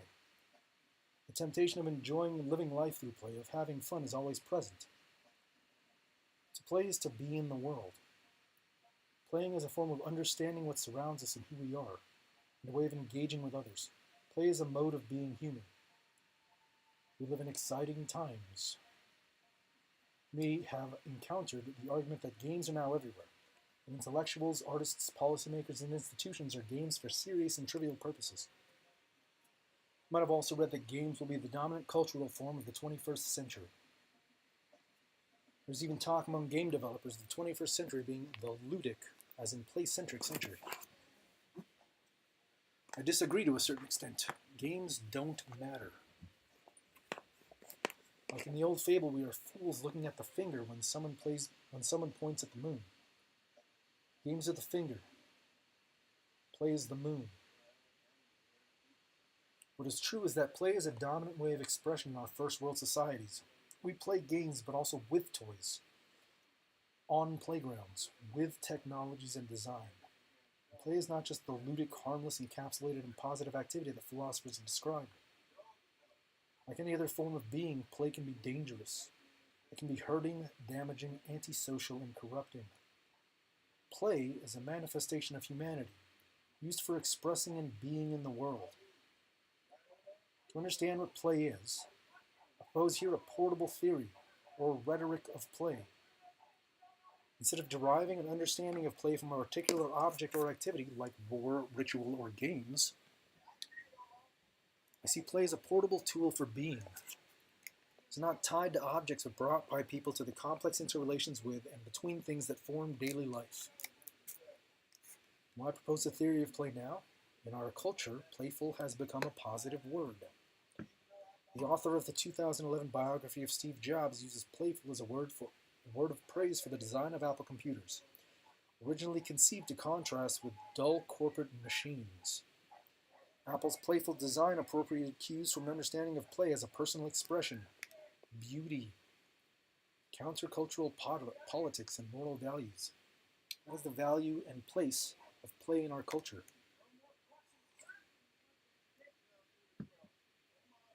Despite its importance, we are still trying to understand play, the models inherited from the past. Our theories are mostly derived from the work of Dutch cultural historian Johan Huizinga, who famously coined the concept of homo ludens. His book is not written in the tradition of Huizingan play, understood as a fair contest that creates a separate world with rules that are never questioned. The nature of play I am advocating for here is different from that of Huizinga. I'm not going to oppose play to reality, to work, to ritual, or sports because it exists in all of them. As a way of being in the world, like language is thought, faith, reason, and myth. Play is not necessarily fun. It is pleasurable, but the pleasures it creates are not always submissive to enjoyment, happiness, or positive traits. Play can be pleasurable when it hurts, offends, challenges, and teases us, and even when we are not playing. Let's not talk about play as fun, but as pleasurable, opening us to the immense variations of pleasure in this world. Play can be dangerous too. It can be addicting and destructive and may lead to different types of harm, physical injuries, lost friendships, emotional breakdowns. Play is a dance between creation and destruction, between creativity and nihilism. Playing is a fragile, tense activity born of breakdowns. Individual play is a challenge to oneself to keep on playing. Collective play is a balancing act of egos and interests, of purposes and intentions. Play is always on the verge of destruction, of itself and of its players. That is precisely why it matters. Play is a movement between order and chaos. Like tragedy, it fulfills its expressive purpose when it manages a fragile, oscillating balance between both. This echoes the concept of dark play, exploring the boundaries between play and not play, between performance and secrecy. Dark play, with its potential dangers and exhilarating results, is another example of the nature of play as a way of being in the world, a dangerous one. Play is carnivalesque, too. Play appropriates events, structures, and institutions to mock them and trivialize them, or make them deadly serious. The carnival of the Middle Ages, with its capacity to subvert conventions and institutions, and a suspension of time and power, was a symptom of freedom. Carnivalesque play takes control of the world and gives it to the players for them to explore, challenge, or subvert. It exists. It is part of the world it turns upside down. Through carnivalesque play we express ourselves, taking over the world to laugh at it and make sense of it too. Think about the famous Twitter bot, Horse eBooks. Initially a spam bot, then a piece of automatic found art. And finally a piece of performance art. Horse eBooks is the perfect example of carnivalesque, dangerous play and playfulness in the age of computing machinery. By taking over a social situation and technology, this not bot come art piece played with our expectations, broke our hearts, and showed us a new way of seeing the world and understanding ourselves. Horse eBooks was appropriated by a performance artist to explore new horizons by impersonating a Twitter bot in Marina Abramovic's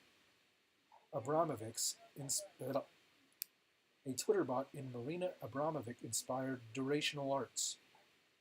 By faking being a bot, the artist Jacob Bacala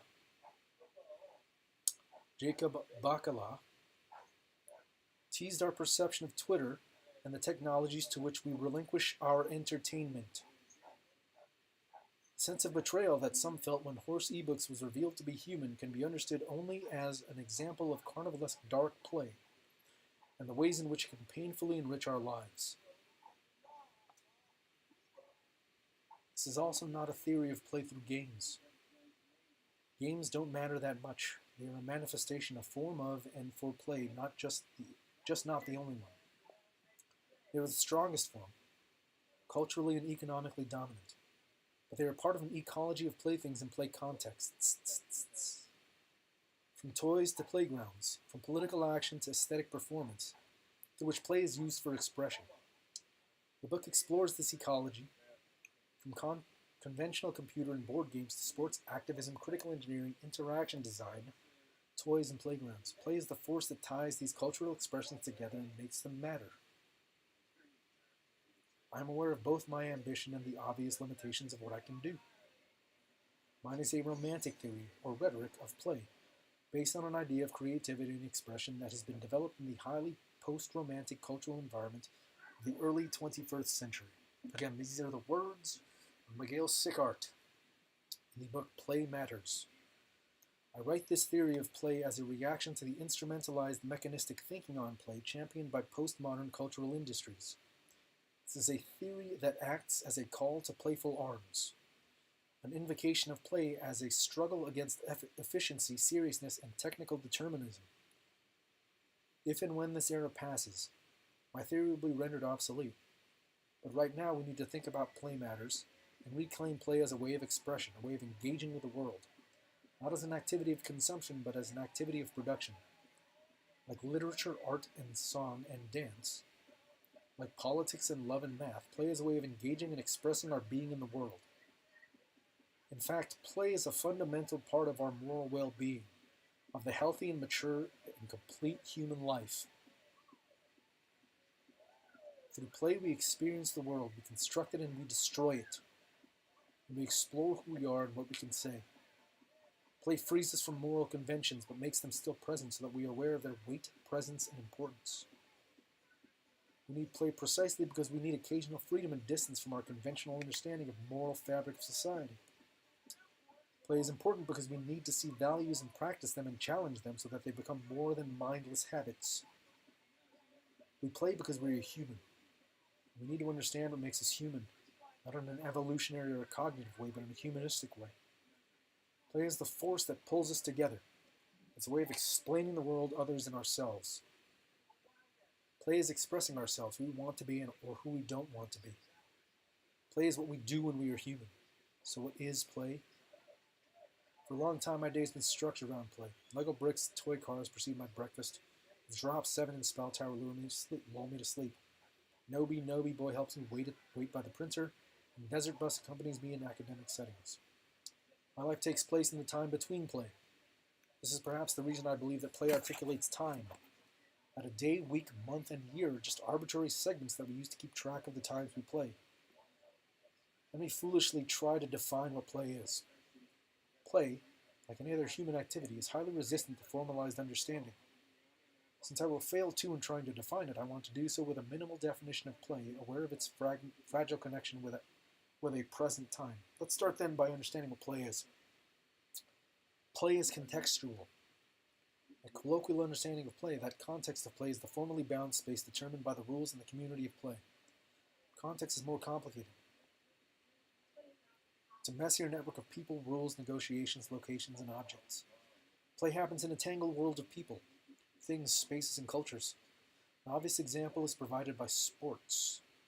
The laws of soccer determine the space in which the game should be officially played, a natural or artificial surface, according to the rules of competition. If we are to understand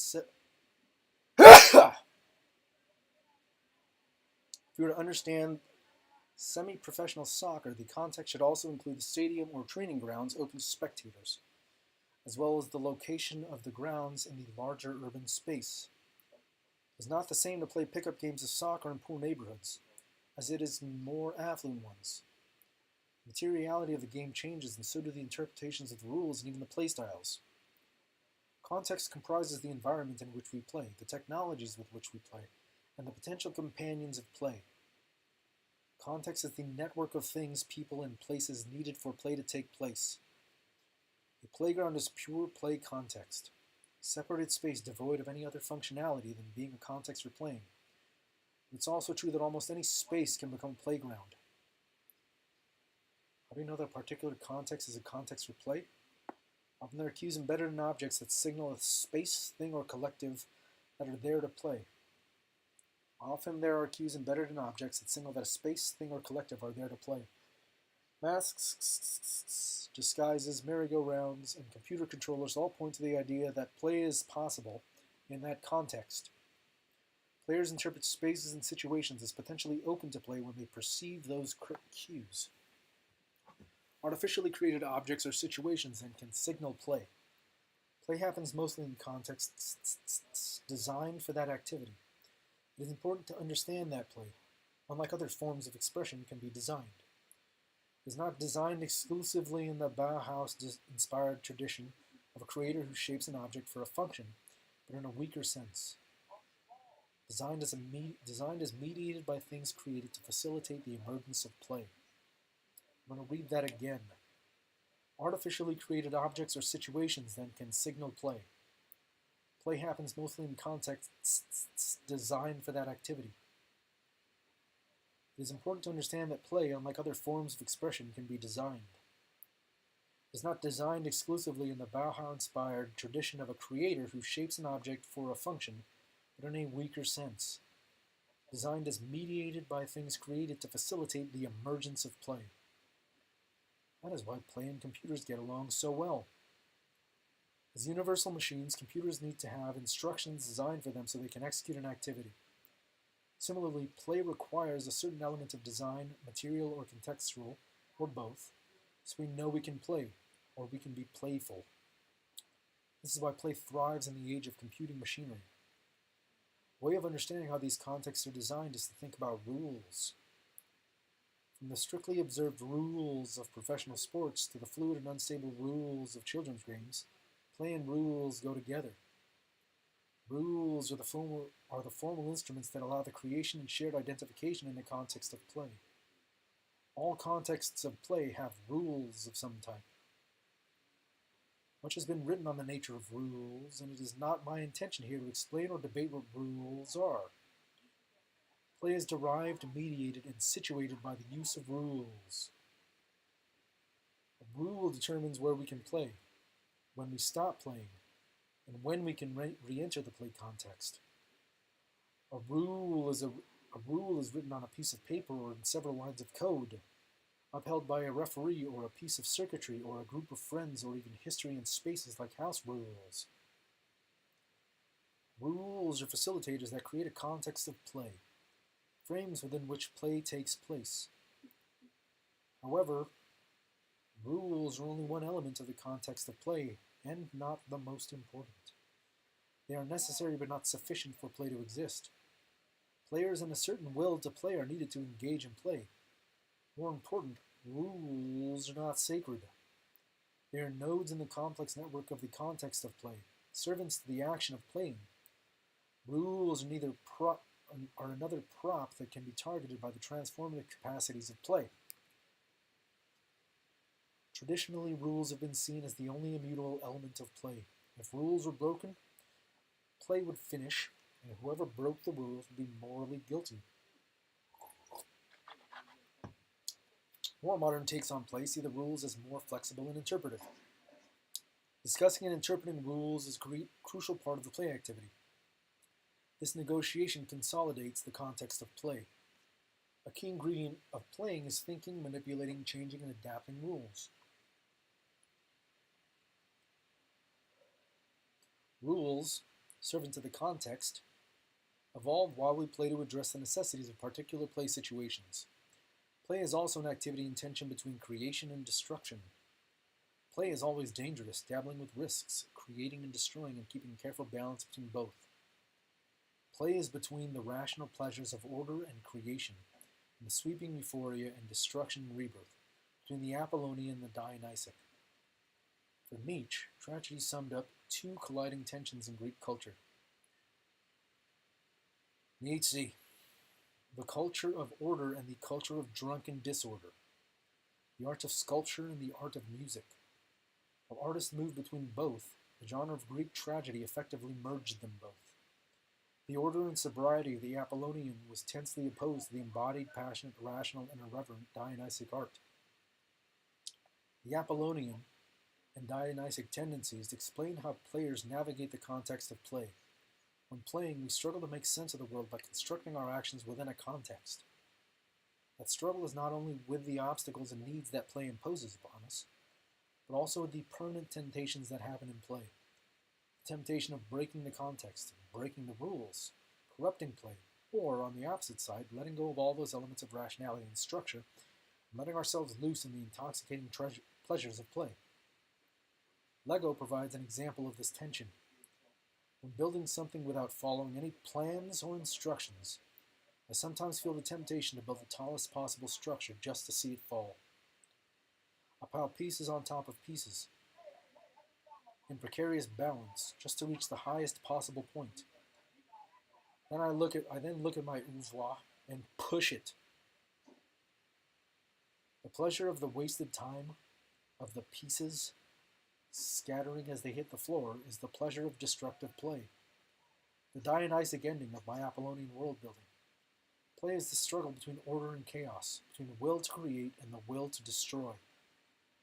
Play as an affirmation of humanity occurs because we have to strive to balance it, to tie our demons and make them coexist with our passion for order, without falling in the mindless focus that lures us towards structured play.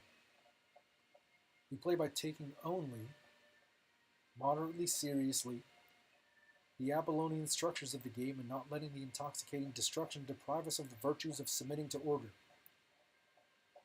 How do we keep the tension between the Apollonian and Dionysic in order? How does play manage to explore and express without spiraling into its own destruction? In classic theories of play, the answer would be that playing is a pretense, requiring a particular attitude decoupled from reality. So it would always be possible for participants to disengage with the activity. Play is not detached from the world. It lives and thrives in the world. So how do we play between excessive order and compulsive destruction? Play manages that balance because it is a carnivalesque activity. The carnival, as Russian philosopher Mikhail Bakhtin described it, is an outcome of the expressive capacity of play, managing the careful relations between creation and destruction. Bakhtin's carnival is more than the time in which the power institutions of the Middle Ages allow the common people to express themselves through satire and humor. The carnival foreshadows modernity. The rise of a critical, self-aware individual. A body with a mind not subject to institutions determined from another world, but from rationality itself. Carnival lets laughter, not fun, happen. By temporarily dismissing the oppressive forces of the establishment, laughter takes over and allows for a bodily form of knowledge that creates truth, and it's free. Laughter creates freedom, or laughter requires freedom. An opening from the institutional world, but it also creates freedom. Modernity could be a consequence of laughter, of the possibility of expression afforded in the carnival. Laughter, critical and hurting, and enjoyable and deeply embodied, makes carnivals matter. Laughter in the carnival gives us an instrument against seriousness, restoring the ambivalent wholeness that is opposite the institutions we live in. Games are an example of carnivalesque behavior that leads to a festive liberation in search from freedom, expression, and truth. Games like Button, with its rowdy physical performativity, or even the early Grand Theft Auto titles, with its fascinating renderings of possible worlds, point to the importance of carnivalesque laughter in the construction and experience of play. And the result is not fun but laughter, pleasurable but risky, potentially harmful. Play is carnivalesque, finds equilibrium between creation and destruction in the embodied laughter. also presents a number of characteristics that embody this carnivalesque tension. Play is appropriative, that it takes over the context in which it exists and cannot be totally predetermined by such context. From the context of use of a toy to a game, from a ritual to a playground, context becomes a servant to the activity of playing. Two physical games can serve as an example. The game Ninja is often played in public squares, from parking lots to the common areas of schools and dorms. The rules of Ninja are simple. Players make a circle, staying at arm's length from each other. At the count of 3, players make a ninja pose, palms extended. The goal of the game is to hit any other player's open palms and only the palms. If you're hit, you have to leave the game. The game continues until only one player is left. A catch, it's a turn-based game. Only one swift move of attack and defense is allowed. No stopping, no flurry of gestures. Just one move to attack or to defend each turn. Ninja makes players take over a location, forming a circle that soon loses its form and spreads around the space, effectively conquering it. But Ninja also appropriates the space in a socio-cultural way. What used to be a parking lot becomes a battlefield, reclaiming the ground for pleasure. In the public space of a school or a workplace, Ninja can reclaim the importance of laughter to survive the long days of work and obligations. Ninja appropriates the space it takes place by means of its sprawling nature. A more aesthetically oriented approach is provided by Johann Sebastian Joust, also a physical game, in this case augmented through the use of technology. Joust is a non-graphics video game in which players hold a PlayStation Move controller in their hands. Players' movements are determined by the tempo of music. If it is played at a high tempo, players can move quickly. If it is played at a slow tempo, only careful movement is allowed. So in Joust, players need to shake any other player's controllers so much that they are eliminated. The intensity of the shaking is measured by the controller's accelerometers and related to the tempo of music, with the results calculated by the computer. Joust does not appropriate the context of the sheer number of players, but by a careful weaving of different aesthetic cues. The PlayStation Move controller that players wield has a glowing LED that gives players information about the state of the game.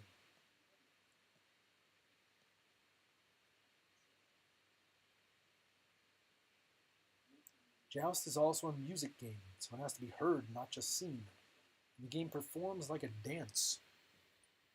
Seeing Joust being played is like witnessing an impromptu dance with magical candlelight, reinterpreting mundane locations of play into performance spaces, mesmerizing spectators and players in a choreography of moving lights and playful exhilaration. The play object, be it a game or a toy, is just a prop for play. Regardless of all intentions and meanings embedded in the design of play of objects,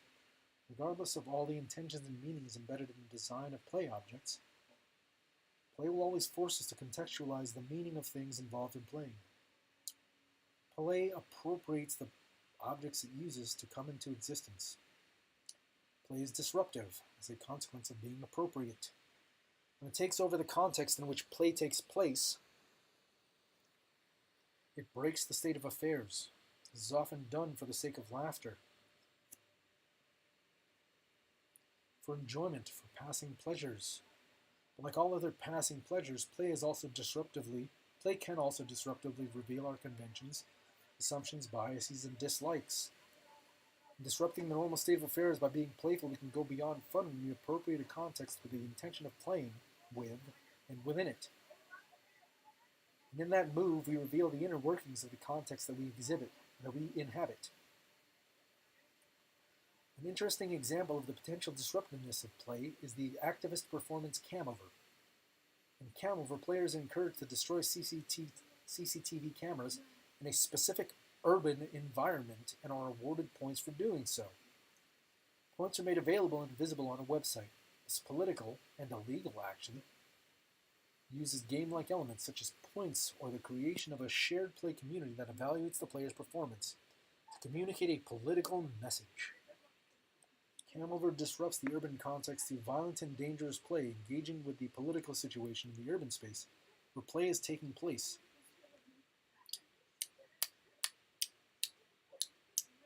As an intervention through play, Camover uses the appropriative nature of play to make a commentary on social and disruptive actions as they take place. The disruptive nature of play allows us to understand the perils of play as well. By disrupting the context in which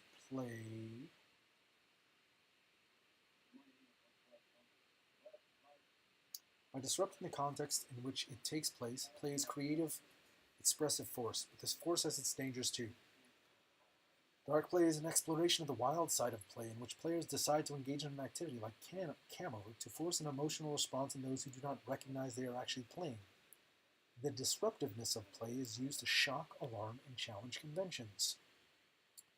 The disruptiveness of play can be extended to more dangerous realms too. Play can disrupt our mental balance. It can be addictive through gambling, for example. Buying lottery tickets or playing slot machines designed for tempting our base impulses with a calculated chain of wins and losses. The disruptiveness of play means that sometimes it's not the world we look at through the lens of play, but an abyss. The profound contradictions and risk of our fragile minds accepting taking. The profound contradictions and risks that our fragile minds accept taking. If we are only mildly tempted, we become spoilsport, cheaters. If we are deeply enthralled, we lose ourselves in play. Play is disruptive, can be dangerous through its disruptiveness. Play is autotelic. An activity with its own goals and purposes, with its own marked duration and spaces, and its own conditions for ending. This is a common point with conventional understandings of play. However, the boundaries of autotelic play are not formally rigid. There's no clear demarcation between the world of the game and the world at large. Play is autotelic in its context, but it is also negotiated. Its autotelic nature is always being discussed and negotiated. We play by negotiating the purposes of play, how far we want to extend the influences of play activity, how much we play for the purpose of playing or for the purpose of personal expression. Play has a purpose of its own, but the purpose is not fixed. Play activities can be described as diachronically or synchronically autotelic. Focusing on how the purpose of play evolved through play session, we're looking at what particular purpose a particular instance of play had in a particular session. We can start playing with a purpose and decide to change our goals midway, either alone or in negotiation with others. Play negotiates its autotelic goals and purposes as a part of playing.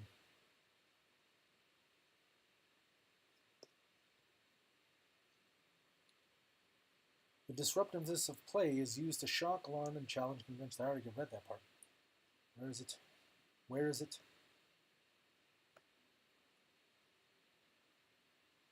Let's look at an example. Now, play has a purpose of its own, but the purpose is not fixed. Play activities can be described as diachronically or synchronically autotelic, focusing on how the purpose of play evolved through the play session, or looking at what particular purpose a particular instance of play had in a particular session. And start playing with a purpose and decide to change our goals midway, either alone or in negotiation with others.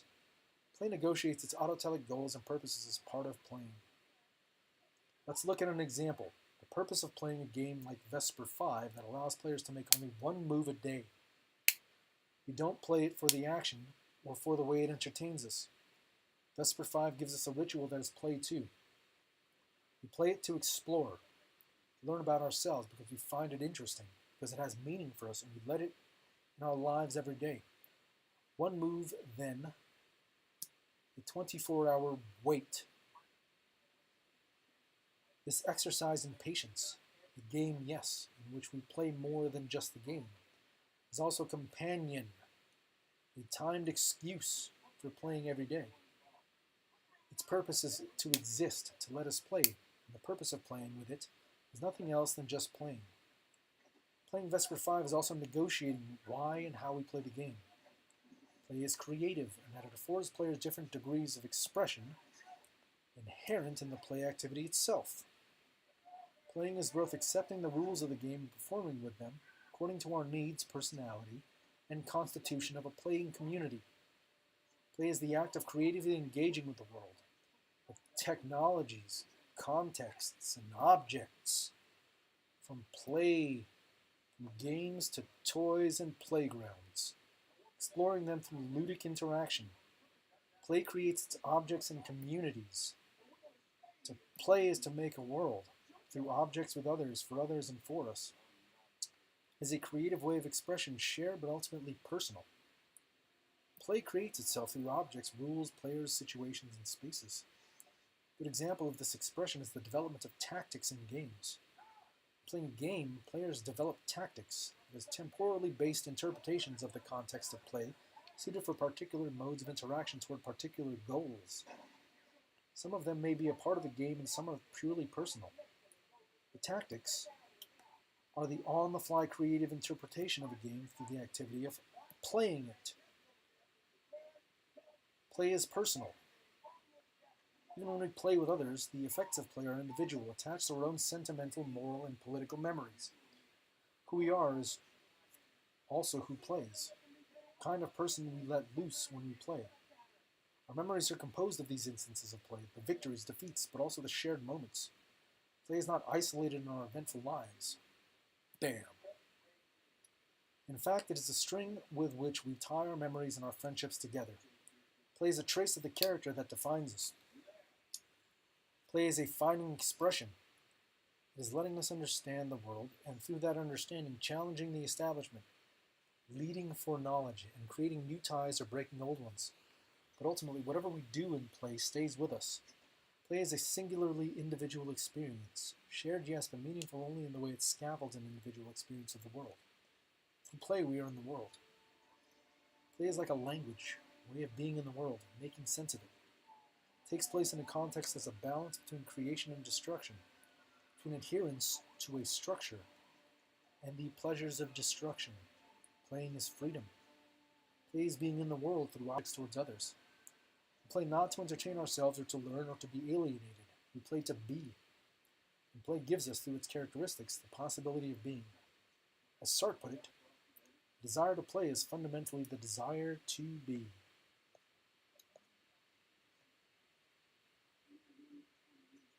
That again was Miguel Sicart's first chapter. Jesus Christ, that is a lot of drop frames. That's a full 8.9% of this stream dropped. That is fucking crazy, man. That is Miguel Sicart's Play Matters, the first chapter called Play Is. That concludes this module. So, to sum up, the module in question, I don't have a name for this module, it's just week 9, or week 8, or 7. Judith Butler's Critically Queer, Holes by Darren, I think, Jeff, Derek, Daniel, and Stephanie Lewis, and the first chapter of